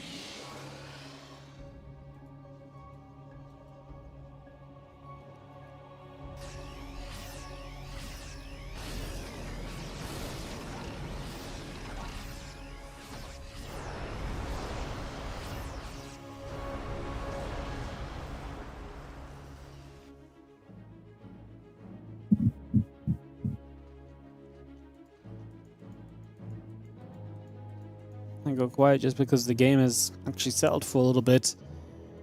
Waiting for the next moves. Prism lingering here on the side from Art. We'll maybe try and be the dive by. He's moving a major army around the right and through the center of the map. So Prism to distract. Main army up through the middle. Maybe knock down these rocks so you have nice quick access through. Once you kind of put yourself into Sense Tower range, being able to see, you know, being able to have straight immediate access is obviously going to be a big deal. Fire Force starts to threaten. Not obviously would like to defend this position. This base is important too, and that 5th keeps him in a very okay spot. The Vikings just get after the Colossus, which are going to go down. We can't just ignore the Vikings. We let them be. To me, that says that we don't really care because we're not going to rebuild Colossus at all. Instead, you can see in the production tab there's an Immortal on the way. I imagine it's going to be a lot of that as Percival has to kite all the way back to his planetary and the tank line to be able to keep himself safe and alive, but the Storm is still putting work in. The Zeld's now going to wrap around on the planetary. SCVs will start to do that business. No Storm remaining. The Vikings, do they need to land here? They will land, and they will start pushing some of the Stalkers back. Extra Marines and Marauders show up. And in the end, I think that means that Art has probably just lost a little bit too much. Trying to push onto this base. He did get the kill on the command center, but there's a new one to replace it, and it just doesn't feel worth it when you consider yourself now down 40 army supply, and this Terran force going to be right on the precipice of knocking on your front door and breaking on through, giving themselves entry.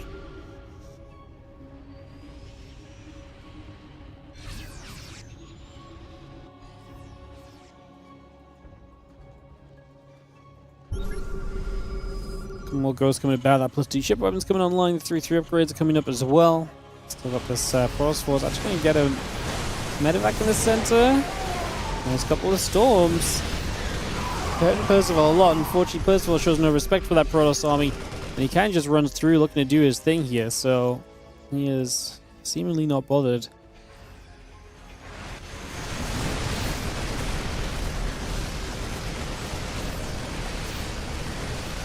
I mean, we are going to get a base over on this side now, so this time around this base is going to fall. EMP's coming down for these Stalkers. Everything else trying to make a move up. The Zelds as well going to be charging into this position and make this all happen. Bio army still pulling away. Medevac's gathering back together. Fire Force just going to keep pushing through, and I think Percival has more than enough. Oh, okay, the couple clauses at the end. I thought he was about to dive a clause and get rid of it, but no, apparently a couple clauses at the end are good until reinforcements arrive. There's another base coming online, obviously re-establishing this base. New CC next to it. 12 o'clock coming online as well. Percival continues to push himself, eke himself into a very good economic position in the grand scheme of things here. He's doing exactly what he needs to do.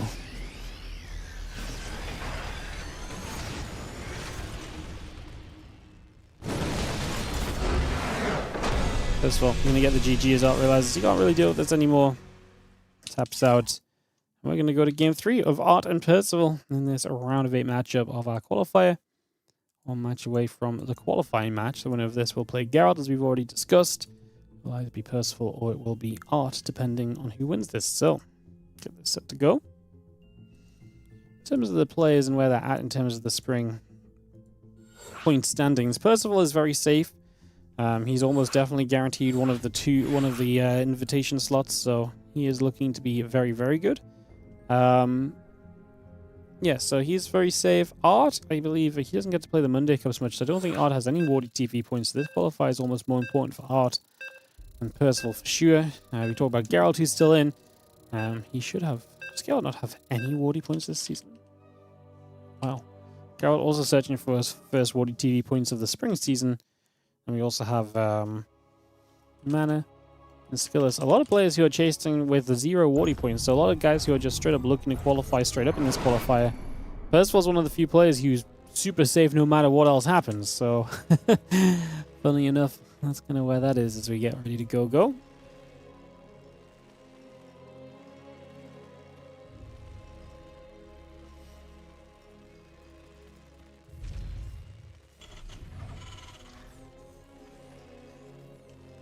And of course, best of 3, 1-1, all tied.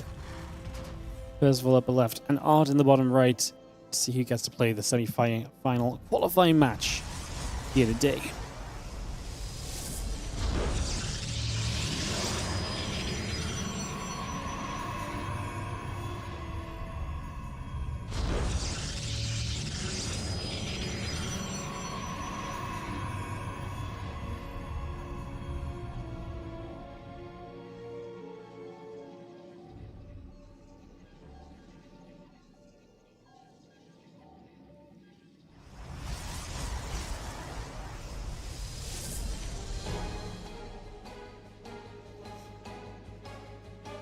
Alright, so I'm just going to be having ourselves a little bit of aggression from Percival. Barracks across the map.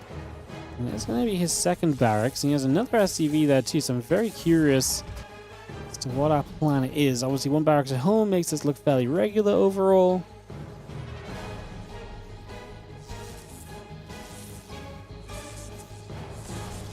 Okay, he's going to build a third barracks proxied. That's very interesting. So a lot of units going to be building from the other side of the map. A lot of aggression going to be coming across from there. Is going to be the idea.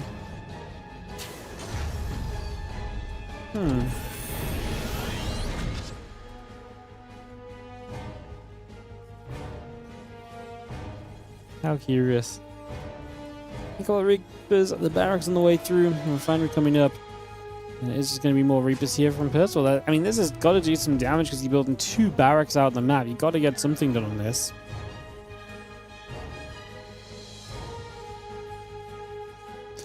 Got Probe Nexus all still building.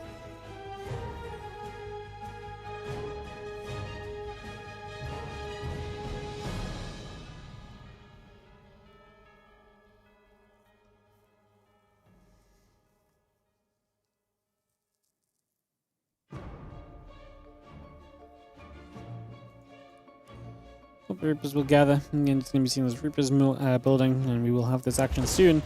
This Reaper's actually dealing with an Adept in the middle of the map, so a little bit of a kerfuffle over here. We'll lose one Reaper very quickly. Now the second Reaper has to be super careful. Ooh, please don't go back in with that hurt Reaper, surely.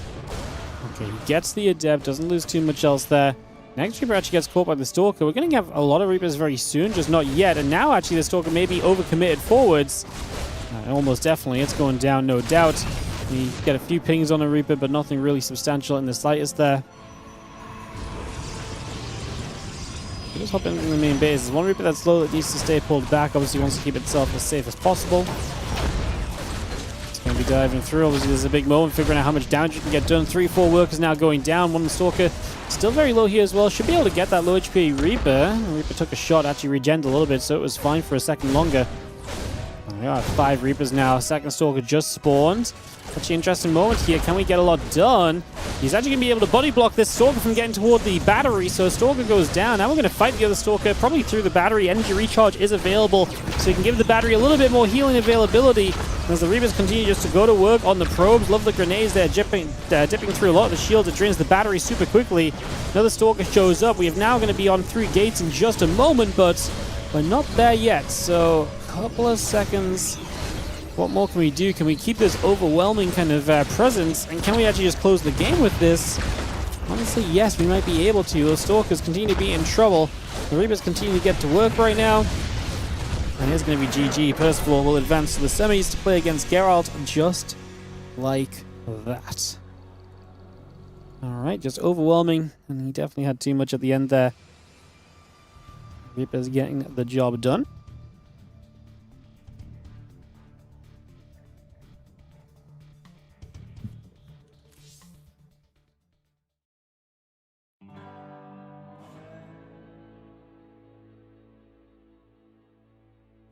Sorry, blast beat.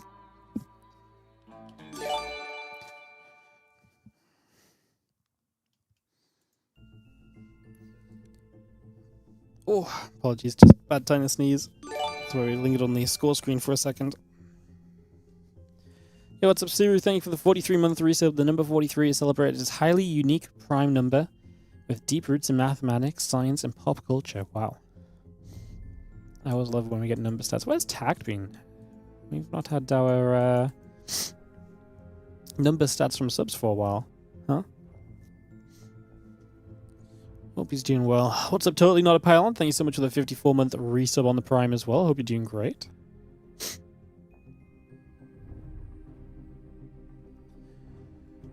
Alright, we're going to go into Percival Geralt for a qualifying matchup here. Like I say, very important for Geralt because, I mean, him getting 4 points today is a pretty big deal already. 4 points puts you up there. 1, 2, 3, 4, 5, 6, 7, 8. 4 points definitely puts you up there in a pretty good place to be likely to get yourself an invite, so I think semi-finals is already pretty good, unless certain things happen in the next Monday Cup that kind of goes surprisingly, but we'll see.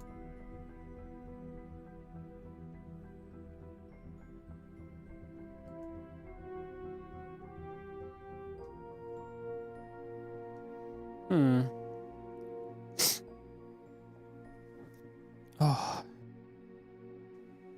Now I've got the sniffles.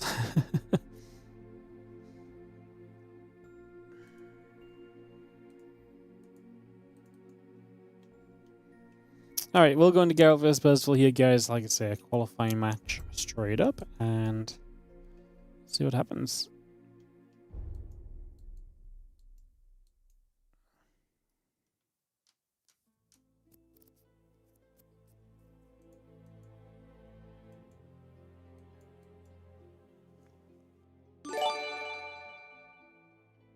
Yo, what's up, Arno? How you doing, mate? Thank you so much for the 39-month resub. Appreciate it. Thank you, thank you, thank you.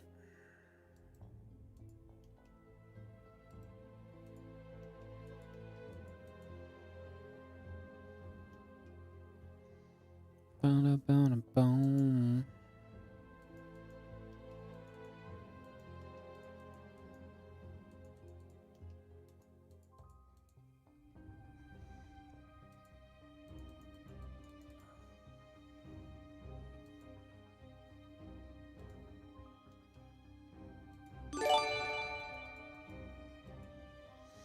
What's up, Stealth Vapor? Thank you so much as well. 3-month resub on the Prime. Remember to use your Twitch Prime sub for free chat. Wow. I love it when the sub message does the selling out for me, you know? You know, just saves me having to think and formulate it. Beautiful. House chores and prepping for the gym. Chill, fun day. Hell yeah.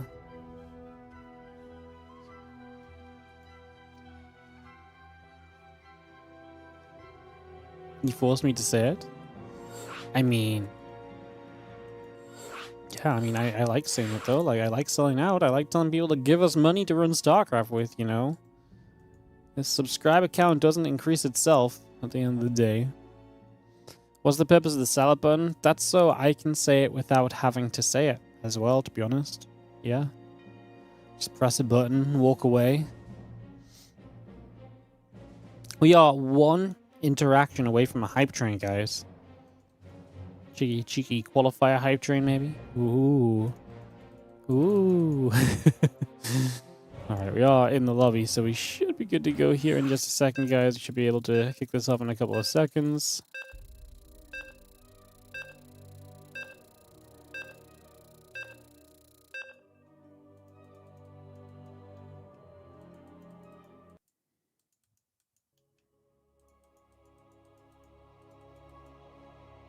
Let's dive into 10,000 feet for this best of 3. Let's kick this off. Geralt vs. Percival qualifying match. In the bottom right, our blue Terran player is going to be Percival. On the top left, our red Protoss is going to be Geralt.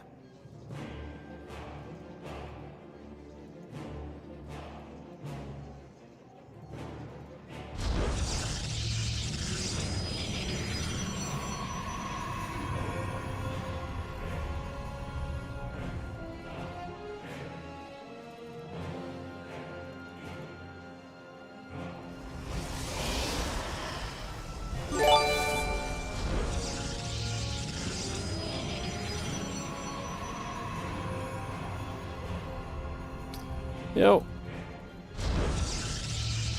Thanks so much, Sir Riggleton, for the 49-month resub. The hype train is leaving. Well, it's now on the verge of happening again for another minute 40. Thank you, dude, 215p for the 35-month resub as well. Appreciate it.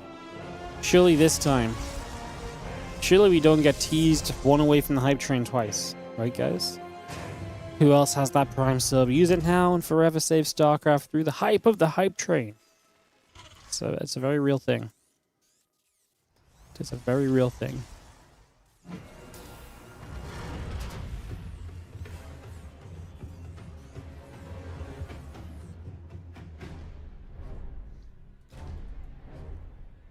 Engineering bay coming about. Just going to see the probe coming down the low ground here. We take a couple seconds and get set up here.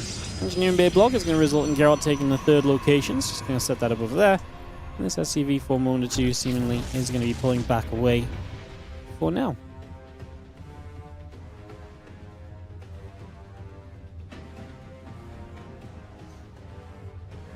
Oh my god, 40 seconds until the hype train dies for a second time. Are we the hype killers? Is that what it is? We're just the hype killers today? Oh, there we go. Hype train! Thank you so much, PD Penguin, for the 4-month resub. Hype training us off. Out of the station.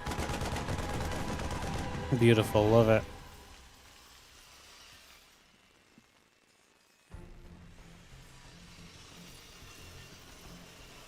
Well, concussive shells, the Marauder will continue. I'm just going to be seeing the rest of this coming about. We take a few moments. CC coming through. Marine Marauder just getting a little clean out in the bottom side. Getting adept in the warp gate. We'll build into place.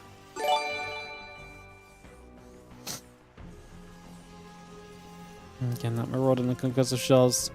Just going to be finishing. We can take this on the map for a little bit of action. Yo, what's up, Tammy? Yes. Thank you so much for the Prime sub. Thank you for supporting. Thank you, thank you, thank you. Let's just have ourselves the Marauders and the Marine just going to deal with these units out the front. I mean, there's a lot should go down. The Stalker realizes, hey, we probably shouldn't be here. Let's get the heck away. Sacrifice the Zealot. Stalker stays alive. And yeah, Twilight Council. Probes and the Stalker still building up for a few more moments. Means the Marauders coming back through. Still got the Adept just chilling out over there. That blink coming up. Warp Gate and the Gateway coming around as well. Stimpack, Marine, a couple extra barracks in the orbital all coming up. Do have the Marauders and the Marines pulling back in the natural a little bit.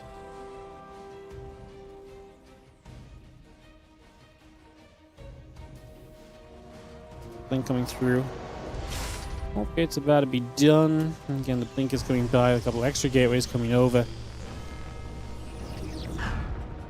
Adept does clear out the CV on the map. He's just lingering around over there.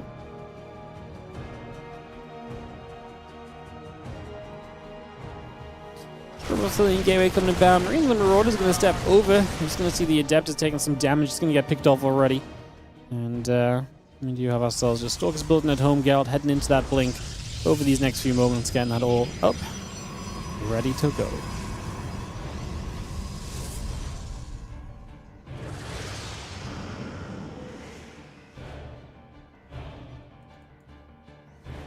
Well, Hallucination heads to the bottom right side. I'm just going to see the Stalker's going to step up. We get rid of an SCV there already. It's going to be a nice grab. Again, Combat Shield is starting to build. It's about to finish on the side of Percival as well, so getting that completed. Again, the few Stalkers in the Sentry gathering up. Robobay and the Nexus coming online as well. Probe, Obs, the Blink coming through. Next on our third base. It's going to continue building for the moment, so continue to bring that along.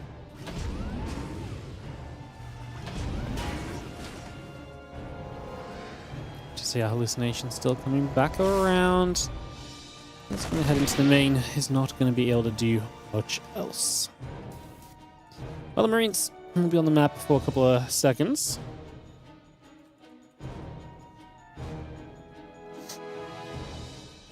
A bunch of those Marines up the left side. Again, charge building. Robobay and the Forge coming up. Nexus is going to be finishing very soon. Disruptor is going to be coming around as well. Stalkers head down to the bottom. Again, charging the Disruptor coming about. Nexus, the gateways The probes continue to come around then just a little bit. Combat shield is about to be done. Finishing that up. I see a lot of the Marines over on the left side hanging about as well. Just for a few moments.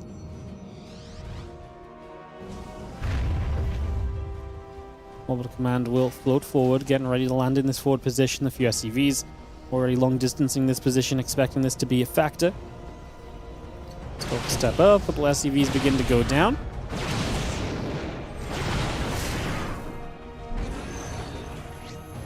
The Stalkers recoil away, so 4 SCVs drop, not a bad little showing. The Marines on the other side stimming through. I feel like they're kind of doomed to die. If the Stalkers just want to blink after them already, they could probably do quite a bit, but not really going to do too much here. I'm just going to see those few Marines getting chased away, and for now at least, peel them back out of this one. Because of the medevacs going to show up, just going to get a bit of healing done onto this bio army, so putting a little bit more effort. Oh, big disrupt shot onto the bio for a couple of seconds then. I'm just going to step through. Disruptor going to get caught. As the disruptor goes down, everything else here will continue to fight. This bio army actually looking pretty good for the moment. Probably can't chase through into charge lots though, and so I think Percival is right to already be pulling away, expecting the warp in of reinforcements and just knowing that that was likely going to be him in some trouble if he wasn't careful, essentially. The bio army is still pulling away here. The Zealots take a few more shots. The Stalkers going down as well. We continue to chase back. This bio army coming over once again.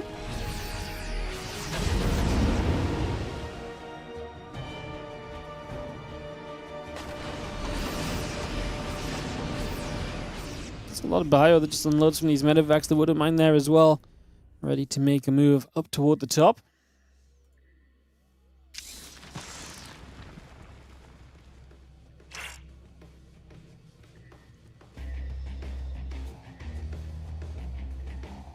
Yeah, 4th Nexus going. It's that super top right corner. Again, just going to be seeing the Bioforce, the Medevacs gathering.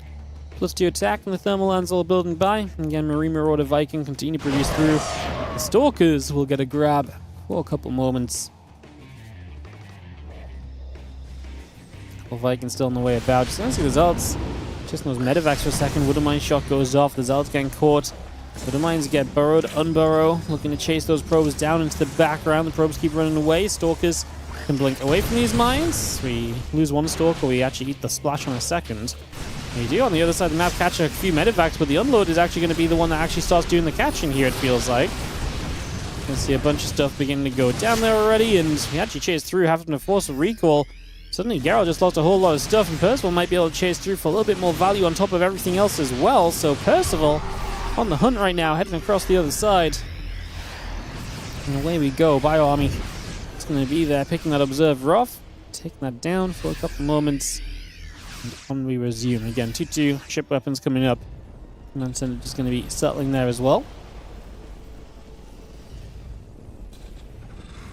Bio Army, the Vikings, the Medevacs will settle for a few seconds here. 2-2 upgrades and the ship weapons coming into place. Yeah, Medevac will continue to boost for a little bit right now.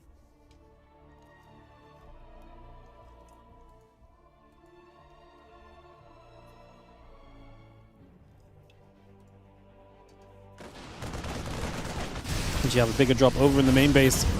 It's already hitting. A couple Colossus going to be there. It will help push that back for a little bit too. And again, just going to see the Zealot Colossus force coming back down this ramp. Again, the Medevac will get shot down by the few Stalkers. The Marines will fight. The Zealots will be taken away at for the moment. So we're seeing those Marines still trading with the Zealots for a few more moments. They're going to get cleaned up. 4 probes down. Drop on the left side has a bunch of Marauders that will get rid of the Cyber Core, get rid of the Gateway. Again, still putting some work in, still seeing some effects and some value found in the grand scheme of this one.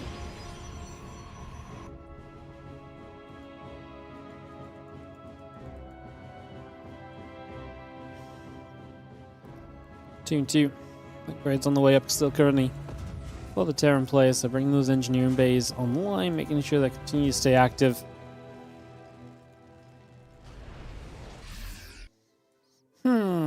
Pylons spread around a little bit, a couple over to the right side, one over to the left. Just going to see those couple medevacs overhead, so just going to regather themselves here for a little bit, so just bring themselves back through for a moment.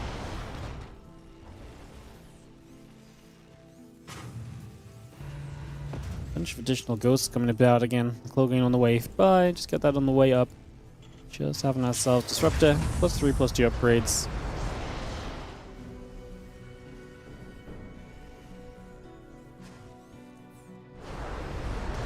+4 readies up a couple extra bases. A bunch of libs on the way out.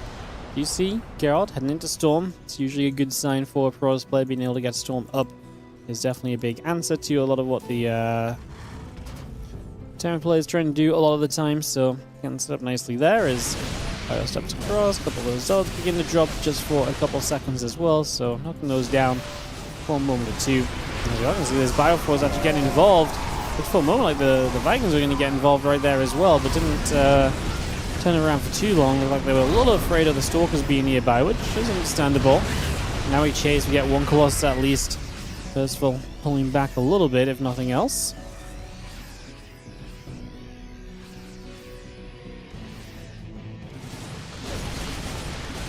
Mario steps over to the right still, just going to get to the rest of these pylons. Just going to continue through for a couple of moments against Zealots and the High Templar to the top side. Have to be peeling back as well.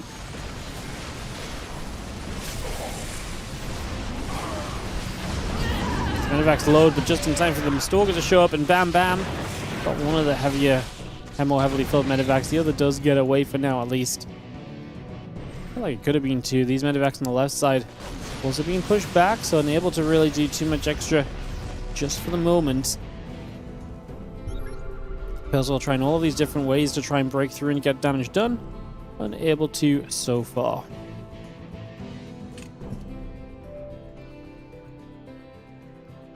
3-3. Advanced ballistics on the way. Bio into the main base can unload, and a bunch of these probes will begin to go down actually. So work is going to drop pretty quickly. And Bio continuing by. The probes taking a bunch of damage. Medevac's loading up. The Stalkers keep on chasing, and that first Medevac already being pushed away there. Now the Liberator settles. 24 probes went down across this slew of events.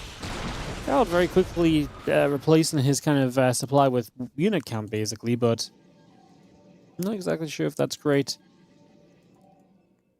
when you consider the fact that, you know, long term, that means his economy is not really where it wants to be.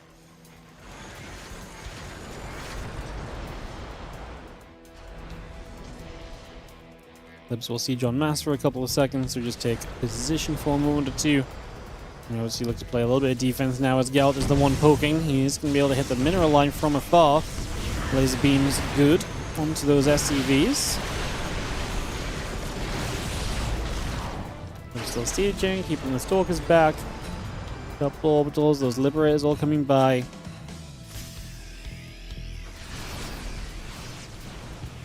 And Bioforce still gathering up on the far right. Pylon, ooh, he's in some trouble. I was going to say that Medevac went down. A couple of rows inside of it. We recall up there as well.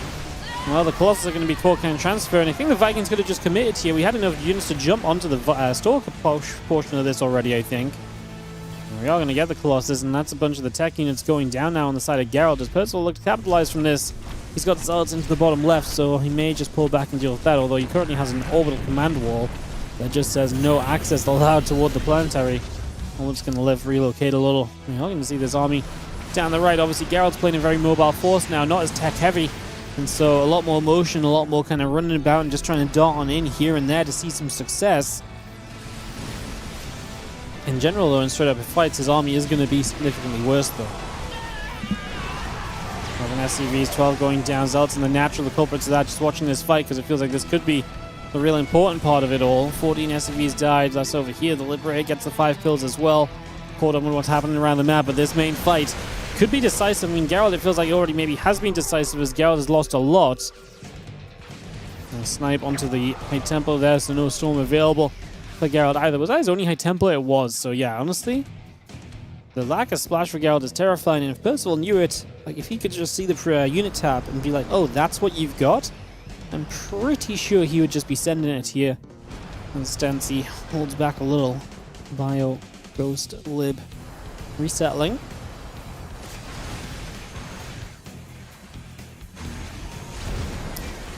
Rays all sieging up. The Bio Ghost Force around the left side, going to get rid of another pylon for a few moments. Just going to knock that down. Again, Nexus, Robo Facilities, the cannons coming up, those Liberators all sieging, pushing through. High Templar goes down already, Disruptor Shot lands a little short of the mark. And that Disruptor Shot was actually very nice. Hits right onto a bunch of units, didn't kill them, but got them low, and now the High Templar will follow up and look for some kills. This Nexus does go down. Percival pulls off to the left side. He's got a lot of libs in the background that could come in and be a major part of this, could set up some serious sieging, and so on and so forth. Let's cancel the Nexus over on the left side with the main army. Where do we want to take this next?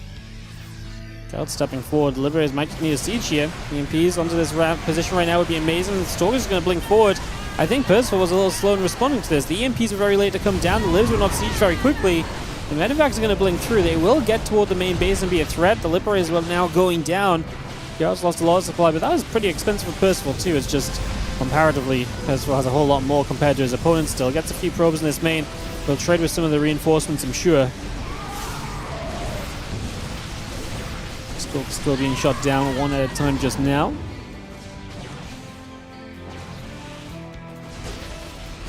Medivacs back to the low ground. A couple more of those probes being picked away at. Just going to see the Zelts coming back over. In the top right, this Bio Army is going to head in looking for the Nexus. It's going to get cleaned out, and the other High Templar and so pulling back out of there as well. Just going to see the couple of gateways continuing to fall. Bio will fight a couple Stalkers fighting through. The rest of this army coming back along.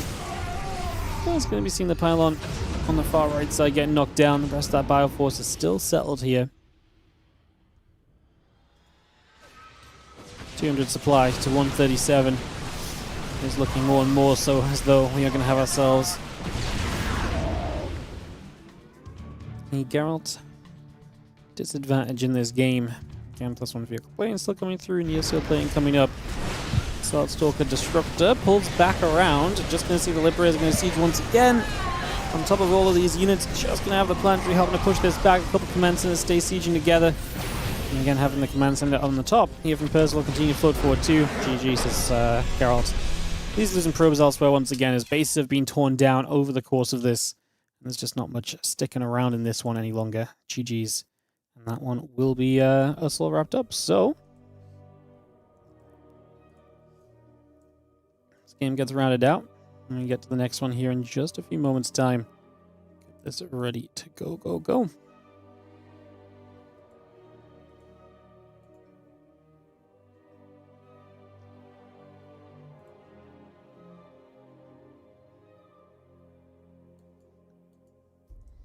Old Republic for our next map, guys. Throw the ads up and get this ready to move.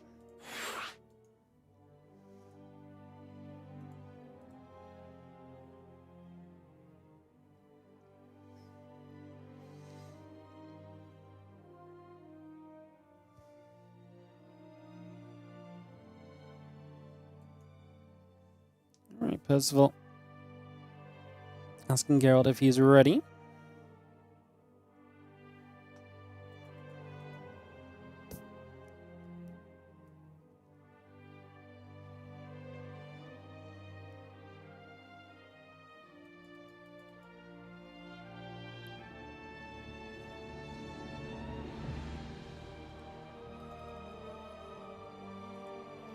Ready. Perfecto. Let's get this started up. Let's get this ready to go.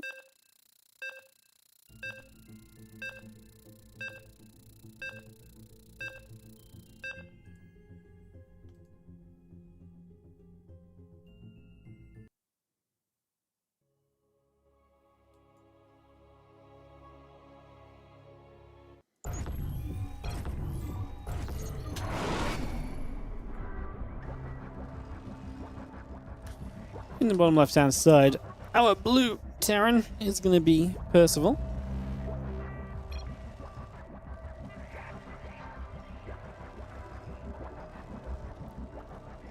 As in the top right side down again, it's going to be Geralt.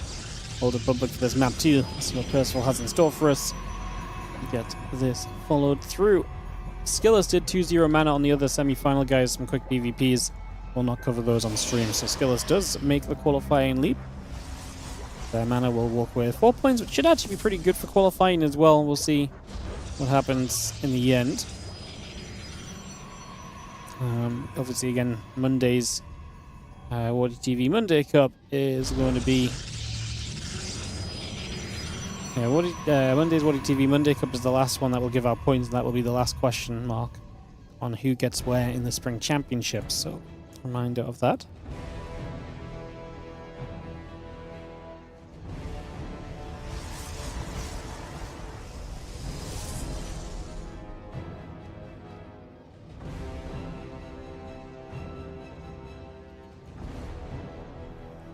Probe heading to the bottom left.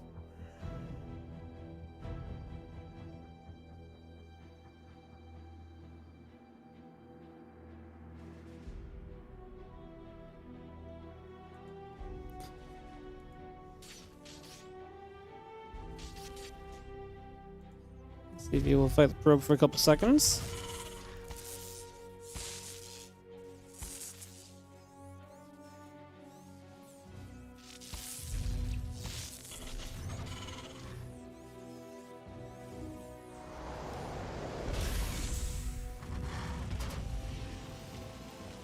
SCV pulling back over, taking a couple of seconds there. Just gonna have that Nexus coming through. And again, Stalker coming up, similar on the way by. Command's gonna producing, and the Reaper is gonna find the probe on the map, which is nice to just get rid of. Just gonna jump on that and clear that up already. So just getting that picked off right now. And again, just gonna see CC Factory coming through, Marine on the way. We'll get the Stalker, the probe and the Nexus coming up as well. And just continue to have the Zealot heading to the bottom side for a few moments.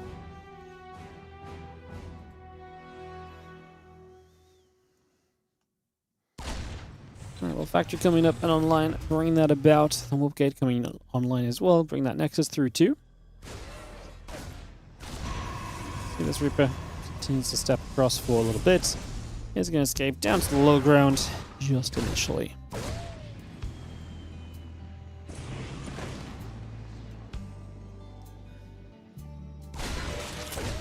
Step chasing, Reaper taking a few more shots. Doubt is actually going to have that Reaper pushed all the way about for a little bit right there. As the Reaper still being chased, probe going to nibble for a few moments, and that Reaper is really wanting to go after that probe. Not quite going to get it though in the end. Not just yet. Steps on the low ground, gets that Reaper, picks that off. And we're getting a couple of probies coming through. Starport coming about. It's going to be a Stalker and a Zealot up this ramp. As you do see the SCV getting cleaned out already. Stalker continue to put some damage out, just for the moment.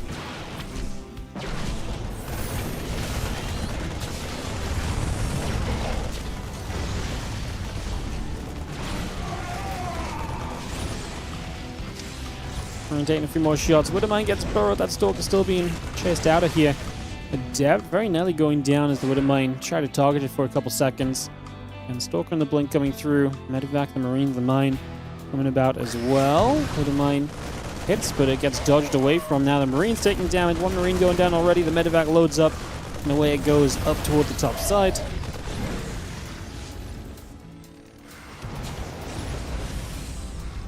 Blink is about halfway done already. So again, Blink halfway through. A couple gates in the Nexus being brought into play.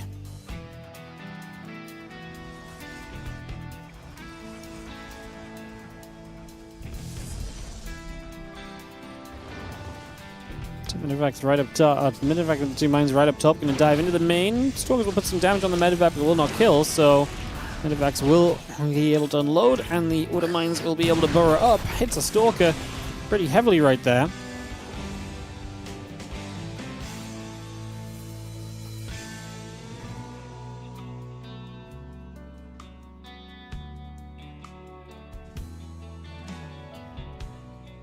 Blink's still coming around. Again, Raven coming through. Marines and the SCVs and the barracks coming about as well. Just for the moment, that tank gets siege in the main base. The Raven continues through. A couple of barracks will be getting finished up.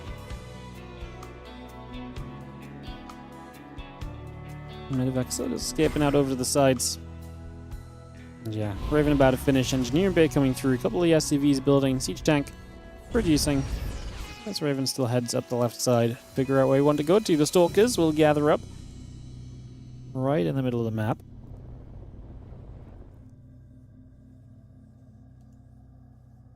Again, Stim +1 coming through for a little bit. Marauder tank coming online. Just going to see the Stalkers ready to hop in toward the main base, perhaps. The factory going to move off the tech lab. The barracks going to move onto the tech lab.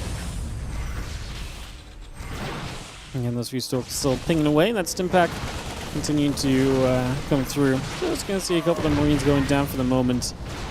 Again, having the Stalkers still trying to put some damage out for a little bit, hitting that tech lab for a bit, but for the most part, kind of blinking away out of there as well. Well, Storm and 1-1 all starting from Geralt. There'll be a little timing window perhaps with Stim. I think there's going to be at least be Storm though from Geralt, so maybe the fact there'll be one or two, like, there'll probably only be a couple High Temple and a couple Storms available, so there might be a slim timing window here for Percival to get something done at some point in the near future. We'll see what that looks like.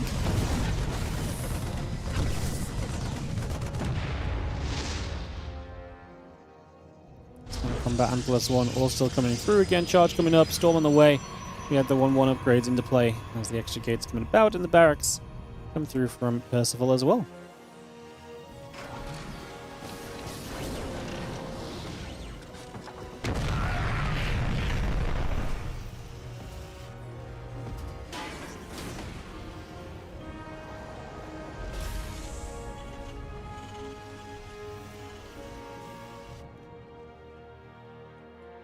Command just chilling as the third finishes up. Ready to be put in place here for Percival and get some of that economy strawn out to the third base. And again, the Storm just finishing. So yeah, there's not going to be much of a window really for Percival without Storm. Maybe you could get in there before 1-1 and maybe you could take something of a fight. Like I say, there's going to be 2 High Temple, only a couple Storms available. If they don't land super well, like I say, then there really is maybe a possibility that Percival does very well here. But instead, he does the Percival medevac. 8 Marines, 1 medevac. Something so simple shouldn't really be such a stylistic thing, but this really has been Percival's approach in PvT that not a lot of other people have been doing, honestly.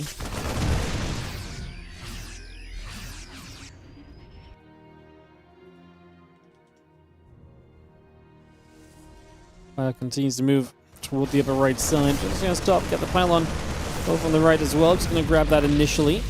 Pylon goes down. A couple tanks.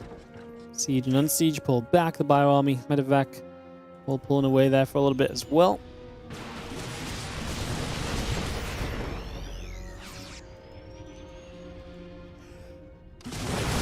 Grabbing us a Stalker on the sides. I'm just going to see these all getting a bit of a... Storm's now coming down. There's drop over on this side. There's 1 medevac. May that be the way to truly get something done in this? Storm comes down. A few Marines are going to get hit. The Archon going to get struck as well. And just going to be seeing the Raven. And it's going to be continue to fly through too.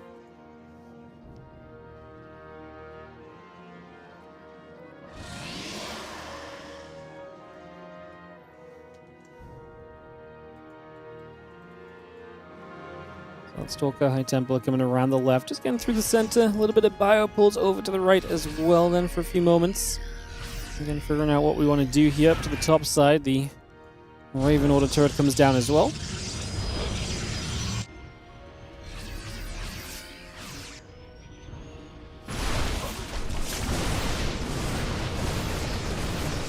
Just having a look at Gaza Shells, the Ghosts. Continue to come around, just going to be seeing the Marines, the Marauders, Marines and Medevac still coming about, the Armory coming through as well.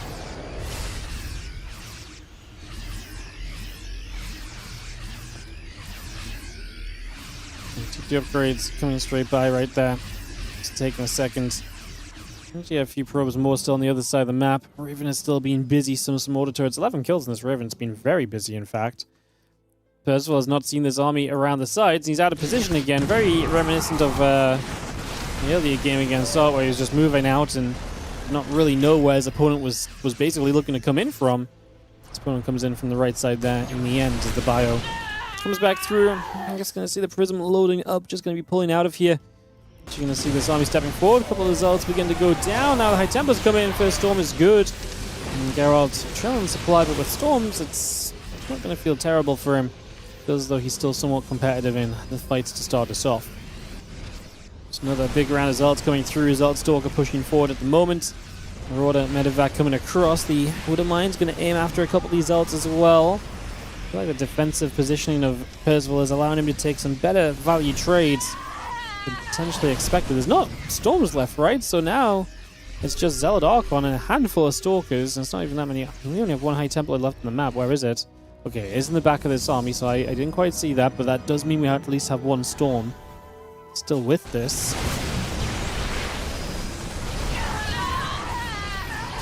Bio's going to split, get after a couple of Zealots. That's a Storm. If you don't have a lot of High Templar, you've got to use that Storm that you do have extremely carefully. I feel like that's been pretty cautious. There's a well-placed Storm. Used the Prison to get in position as well.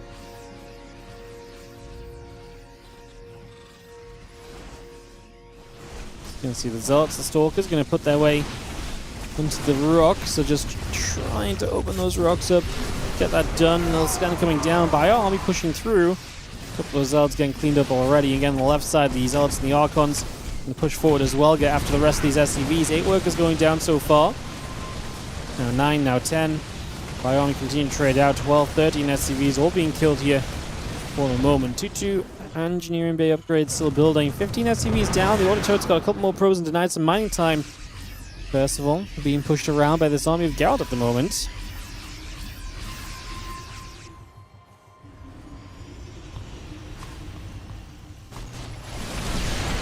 So the Zealots are going to get blasted by the mines. The rest of the Zealots and the Stalkers coming straight across.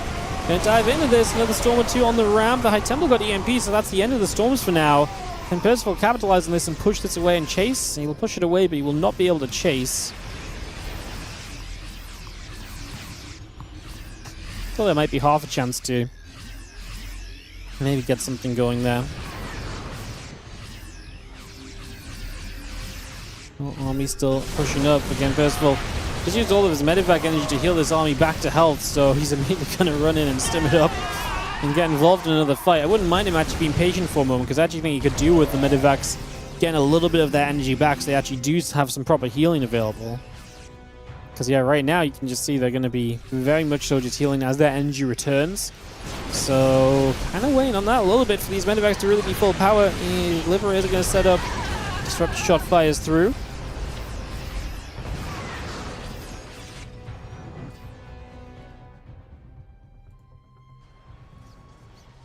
On the bottom side, the Zealots will come around, aiming towards this planetary fortress that moves on through. The Zealots just going to jump in.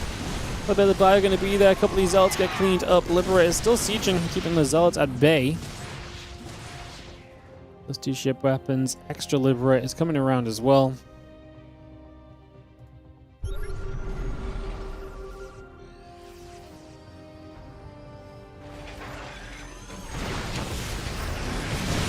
Disruptor shot. It's going to land. Oh, that's a good disruptor shot too. And Geralt on the bottom side is going to be able to push in over here as well. And well, the planetary plus the Bio is actually going to be a good defense here at least.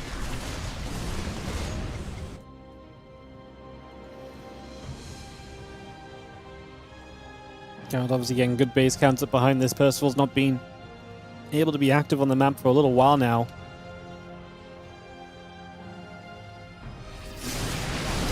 Probably going to fight. Liberators are going to get sieging. Let's see that disruptor shot trying to fire through doesn't do much. The Libs are going to unsiege and back away. I'm going to try and fire a couple of Archon shots going through. The Stalker is going to blink in after the medevac. Disruptor still coming down as well. On the left side, those Zealots are going to charge through. And on the right side, Liberators is going to siege up as well, picking away at a few more of those Stalkers. Another Zealot going down. Stalker, Archon, Disruptor still pushing up. Another Disruptor shot is still coming in. The planetary fortress going to get blasted down. I think Percival is in trouble. Right now, the supply says he's okay, but obviously Geralt has a ton of money still, so he's going to rebuild very quickly on the back end of this. And that's going to really push him back up into just a very, very strong spot here.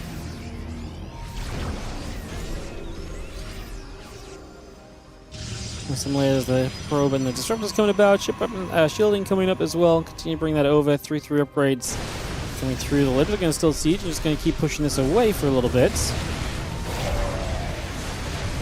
Disruptor shot actually going to land for a couple of those ghosts down the bottom side. And the rest of these Libs are still pushing along. A couple of those Vikings taking some damage as well. Another nice disruptor shot. Just don't think Percival's doing enough. He is picking off a lot of the tech units. I feel like he needed to dodge a couple more disruptor shots somewhere along the way, though. Now he doesn't have enough Bio to really stand up against this, which means his Liberators should be exposed, should be going down, which they do. As There's our Stalker coming back. The Stalker's just going to fight that Liberator, still firing through. The Stalker gets the Liberator. And again, the Bio just unloading, gets the Stalker killed. Picks that off for the moment.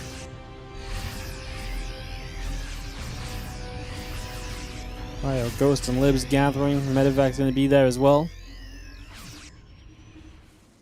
One more Libs coming around. Just going to be seen as our Stalker Force gathering up. A few Disruptors gather as well. Take a few moments. Just going to knock down those rocks, open up this space.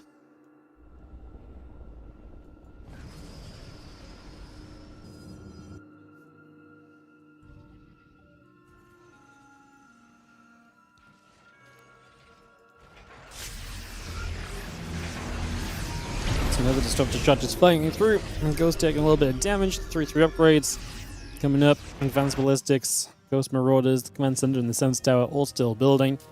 So Army gonna rally back around, back up towards the top side.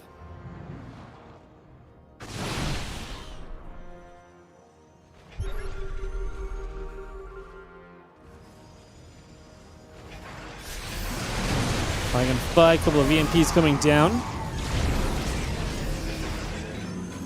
Couple more Libs. I'm just going to siege once again.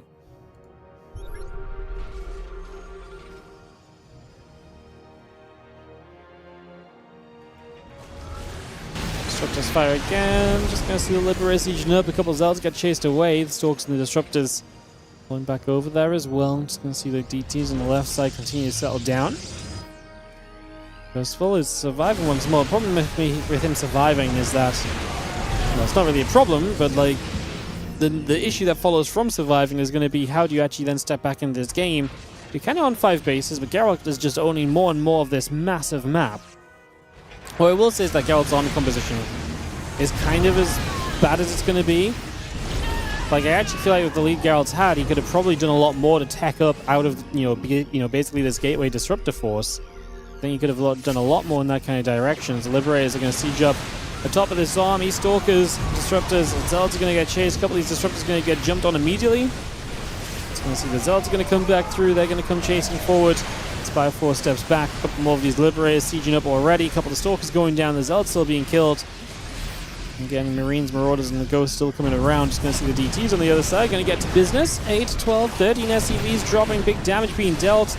Liberators are going to siege up again as the Dark Templar gonna need a scan to actually be taken out. I mean, at the same time, we're pushing across the map. 40 army supply lead. Percival's not going to lose a lot in the next moment or two.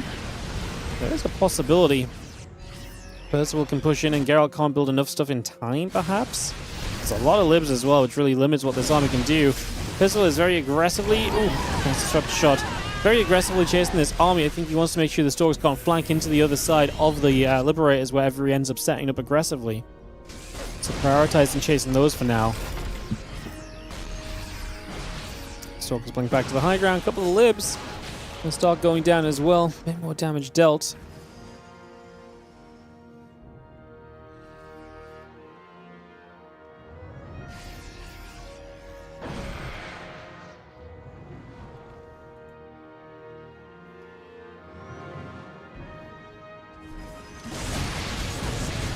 Seeing the cannon going down, Nexus is going to be in trouble. So at least denying some base, but I mean, Geralt is still base rich in this game. Percival very much so is not, and his lack of ability to kind of rebuild right now is kind of showing to some extent. As you're going to see, this is just Stalkers right here. Just feel you can just see the amount of Bio-Units is not good enough. We are going to drop some EMPs. The Stalkers will melt pretty quickly, just because obviously this was kind of a very like haphazard fight from Geralt, but the numbers allow him to do it, as we are going to see a couple of Liberation shots still coming through. Actually, honestly, have a much better cleanup here from Percival than you maybe would have thought. Geralt still has 1.5k minerals, 1.5k gas, both in the bank right now, though, so not exactly the stuff that is going to, be dreamy for Percival, because eventually he's just going to get completely overrun. Medevac's turn to heal again. Bio going to stim back a few more times. Libs still coming through, another scan dropping down. Disruptor's still coming up. Stalkers blinking forward. Bio turning. The Zealots and the Stalkers all getting cleaned out right here. Marine, Marauder, Liberator continue to come about. And see the Bio Ghost still chasing for a little longer as well.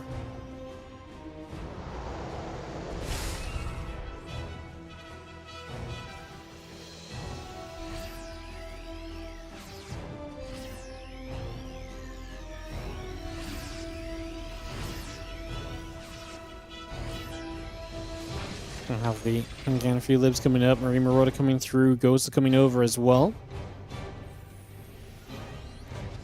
9 probes went down at some point during this, but I mean, Geralt surely has just pushed himself overall into a much better of a position. Salt's going to chase through the Stalkers as well, trying to fight another Disruptor shot. Going to land for Marine and a few Marauders. Nice connections there as the rest of these libs just going to try and siege up further forward too.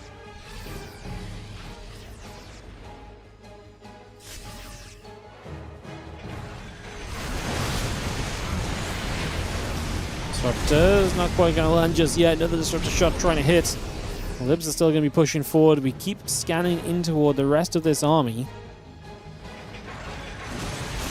Libs going to siege up. Just going to be seeing the Marine Marauder force coming through. A couple of ghosts going down. Army just going to jump on this. A couple more EMPs coming into place once again. Disruptors trying to land on the rest of this also.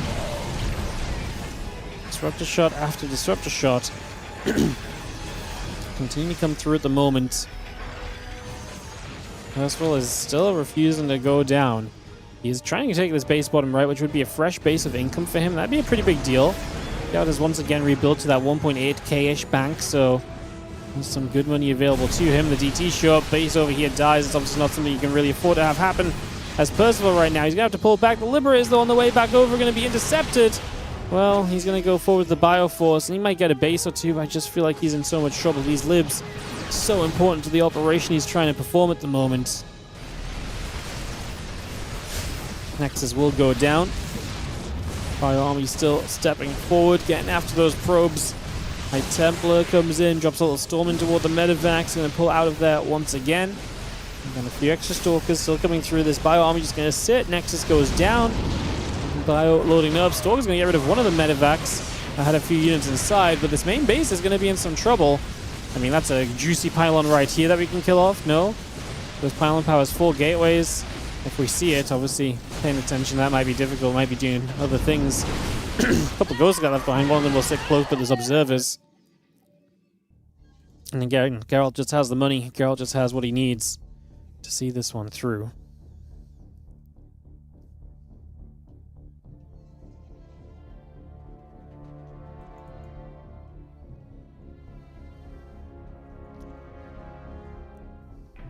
It's obviously been difficult for Geralt just to commit in because of the Liberators, but I feel like we're at the point right now where we probably can just send it.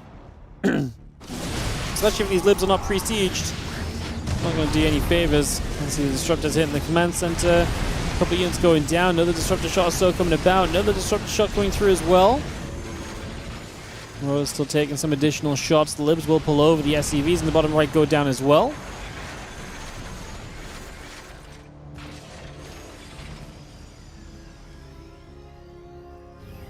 Well, that base that Percival was definitely working towards for a while does not do very much for him at all in the end, and that is going to be, again, just another painful point of this game. We're 25 minutes deep, guys, and it really feels like Geralt's been winning this game for 10-15 minutes or so. Just Percival has done a good job of hanging on in there. He's really made it difficult for Geralt. Just we've never really seen the turnaround where it's been like, haha, and now how, you know, now this is how I survive, or so. This is how we get. Just never really happened.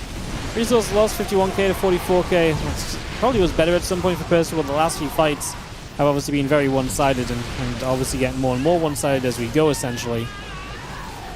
At this stage 2. Still just going to blink up, get after a couple of the medevacs, and Bioforce will gather.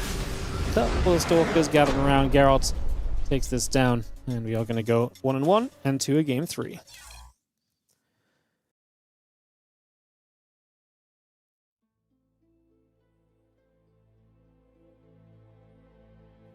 Alright, one final map of TVP coming up, guys. It's going to wrap us up for the day.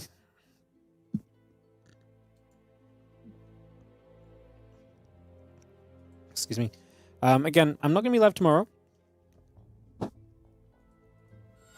But I will be live on Monday. For WardiTV Mondays. If I stop hiccuping, be good.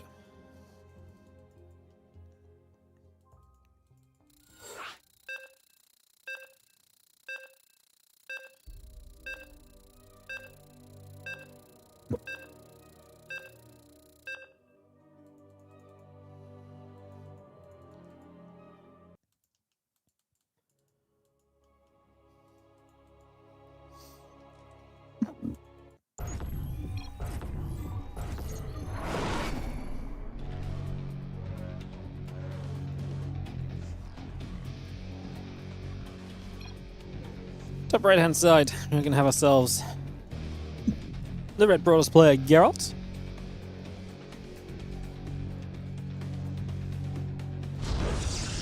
Taking on the blue Terran Percival bottom left. And get this ready to go, go, go. Game 3. As we said, all tied up.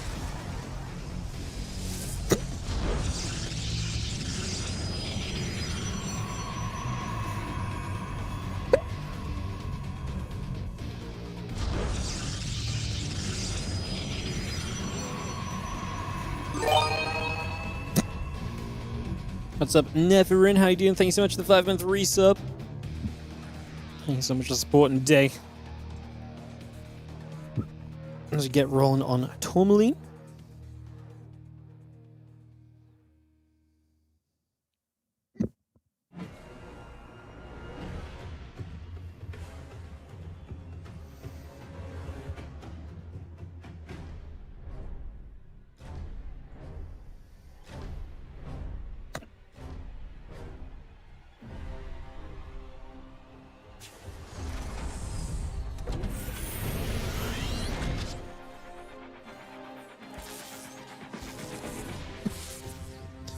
Probably the SCV will challenge a little bit right here, just initially.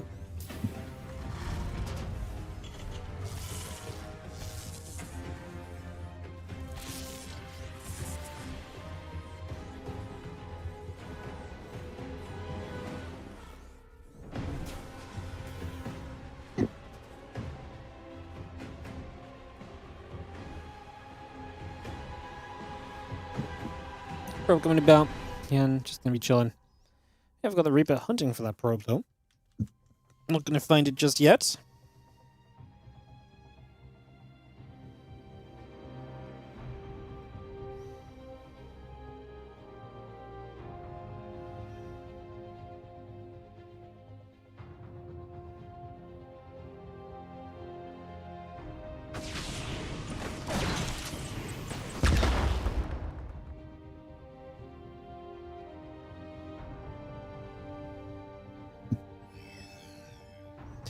Maybe coming about, trying to see what's going on.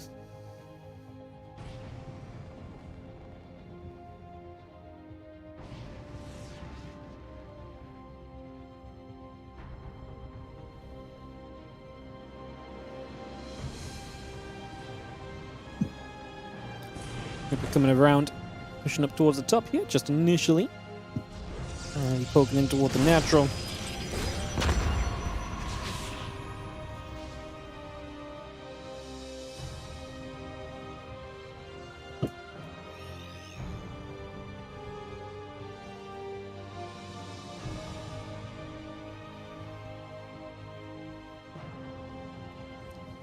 Moving about, Blink Corona boosting through, a couple of Stalkers gathering together as well.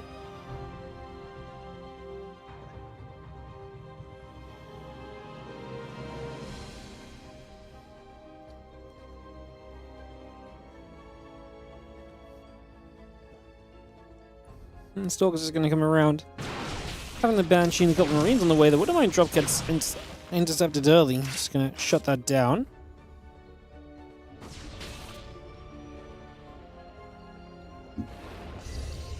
Reaper will poke toward the natural. Again, Blink about halfway done at the moment. Excuse me. You can see the Reaper taking some shots. Stalkers will be there. Probe taking quite a bit of damage. Is actually going to go down, but we lose the Reaper too. It's going to be 2 probes total killed. Well, got another Banshee popping out, so... Marine Tank Banshee obviously gives you a lot of pushing potential here. We'll see if that's something that Percival wants to go for.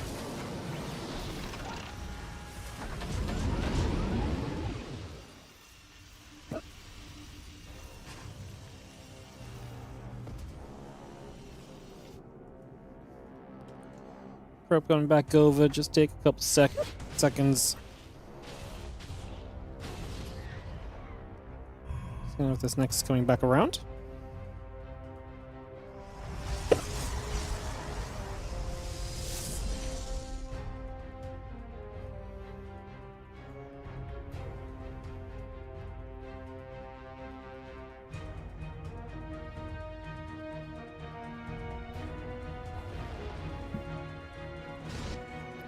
Medevac coming through, taking a couple seconds. Away we go.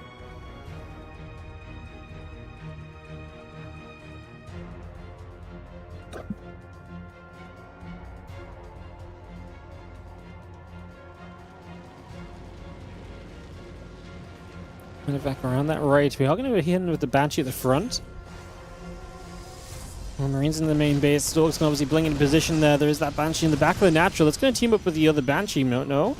Apparently not. We're just going to go and leave the Marines in the main base and just let these two different Banshees do their thing. And to be fair, the probes on the left side, there's natural out of reach of the battery. And this Banshee over here is going to have the battery completely drained. So now we'll just get probe kills.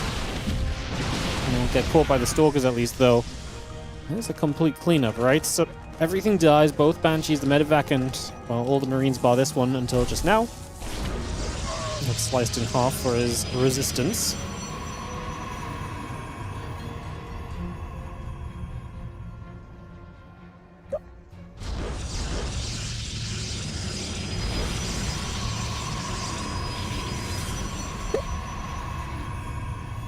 It's coming through, forward to the probe, still building up. Just going to have the stim and the combat shield coming around, the +1 attack coming over.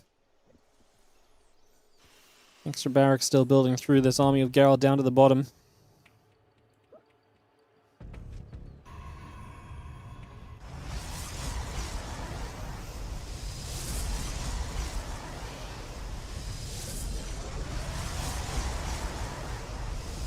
Stim pack and combat shields +1 going through. Stalker's going to get there. Again, a little pick off for the moment. Probe will patrol at the front. Eye on the tank over the right side. Stalkers. No step through. They get a Marauder. They get out. We did kill a Stalker, then we obviously scanned for the Observer as well. Just initially.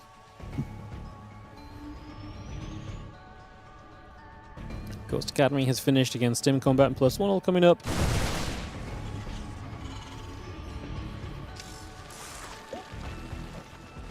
Burrow one with a mine over toward the natural. Just see the Stalkers again, getting another Marauder, backing away. Firstful just taking position so he can establish his third base here. And Geralt's economy not great in this game with how this all started. Is uh-oh, no Stim just yet. It's really rough because with Stim, his units trade so well. I mean, look at them kind of stand and fight without the Stim. They actually did okay for themselves there. But the mine will finish off these couple of Zealots. 5 SCVs go down. Meanwhile, the Stalkers over here can push back also.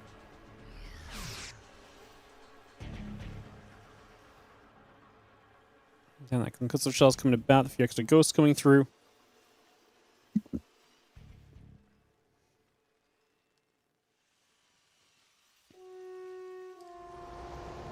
Marines ghost coming about, armor upgrade coming through, halfway done currently. Colossus going to join up with the Zealot Stalker on the bottom right side, the Zealot in the center heading to the bottom left.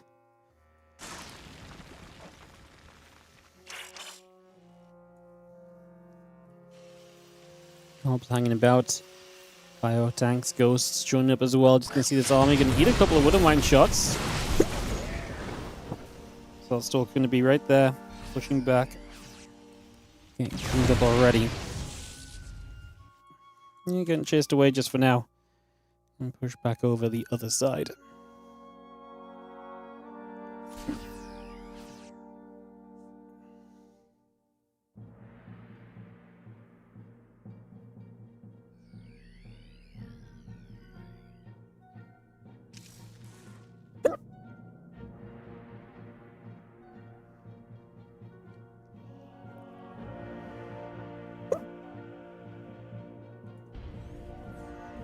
First army coming back over for a second.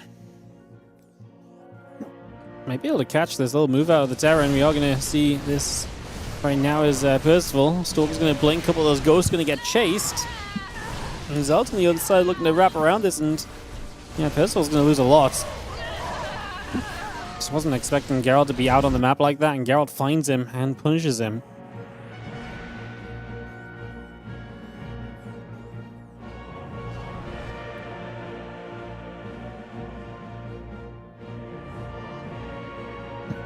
And the Vex just joined together. The rest is coming back through. Army to the center again. Couple of Vikings coming in as well. Getting set up over there.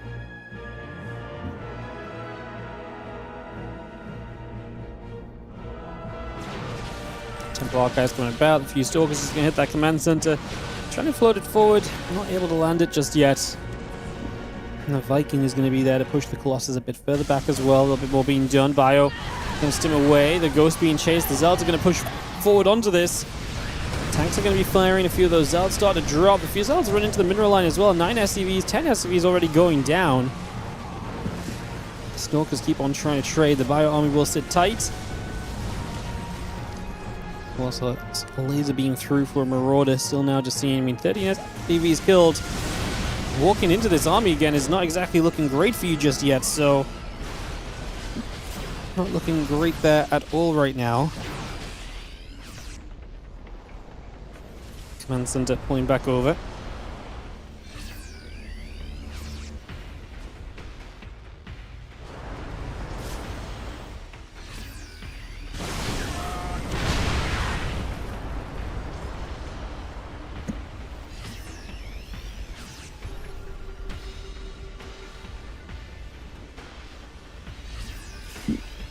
Coming around for a couple seconds, just going to be seeing the SCVs pulling down. The Fuselage are going to get busy. Just going to bring that back over for a few moments. We do have the Vikings going to fire up onto the Colossus there and just going to push those back the other way. And again, SCVs just keep going down. Percival, losing that previous fight, unable to really do much else.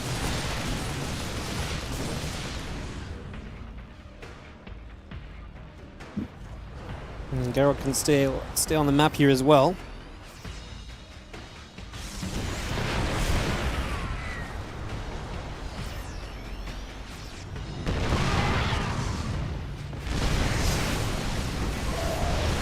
Start to shot firing, not able to do much. Vikings on the flank, trying to get a Colossus. We get one. Trying to find some positivity here for Percival, whose Vikings now land, and that's not exactly going to be great if they get picked off, because the two Colossus are still going to be sat in the back. We see some repositioning Liberators. Now the Vikings jump in the sky, and Geralt kind of dove in. I guess he's going to get himself a ton of SCVs. Percival losing 20 workers. He's down to half the work count of Geralt's. Geralt's army supply not going to be amazing coming out of this, obviously, but still pretty good as the Disruptor shot lands for the few Vikings.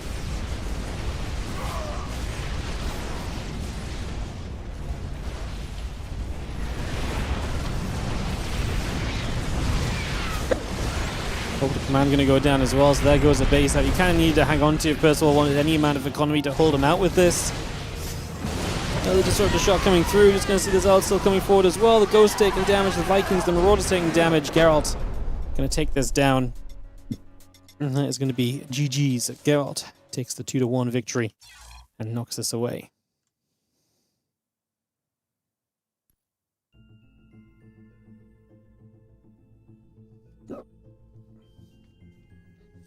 All right. With that done, guys, we're going to be wrapped up for the day. So, as I've just been hiccuping my way through, apologies for that. Geralt and Skills will get the direct qualification. And again, Percival and Mana should be... Percival's definitely going to be fine based on points. But, yeah, Percival will be fine based on points. I think Mana will be fine based on points too, unless something crazy happens. Obviously, this is all based on the standings. Over here. Let me show you guys these standings. So we do have Monday's 87 on Monday. Will be the last chance to earn points. And that will be where players can try and move up the rankings. But Percival, Shameless, Cure, Lambo, I think are all very safe. Like I say, Mana's going to end up with 4 points. So he'll be right here. Nikarak's going to move up a couple. So yeah, I think we'll have a pretty safe setup overall. Is what it comes down to. So for the guys that were just taking part today and getting far. But yeah, that's going to be it for today, guys. Appreciate you all, and I will see you guys on Monday's stream. I'm not here tomorrow. I will see you guys on Monday. Take care and bye. I'm rushing off because I want to deal with these hiccups. See you guys later. Oh, Around Then Bam. Thank you so much. Sorry. Bring it back, bring it back, bring it back. Thank you, Around Then Bam, for the 13-month resub. Appreciate you, mate. Thank you very much. And with that, I will see you guys on Monday. Bye. Why am I just can't stop hiccuping? Ah. Bye, guys.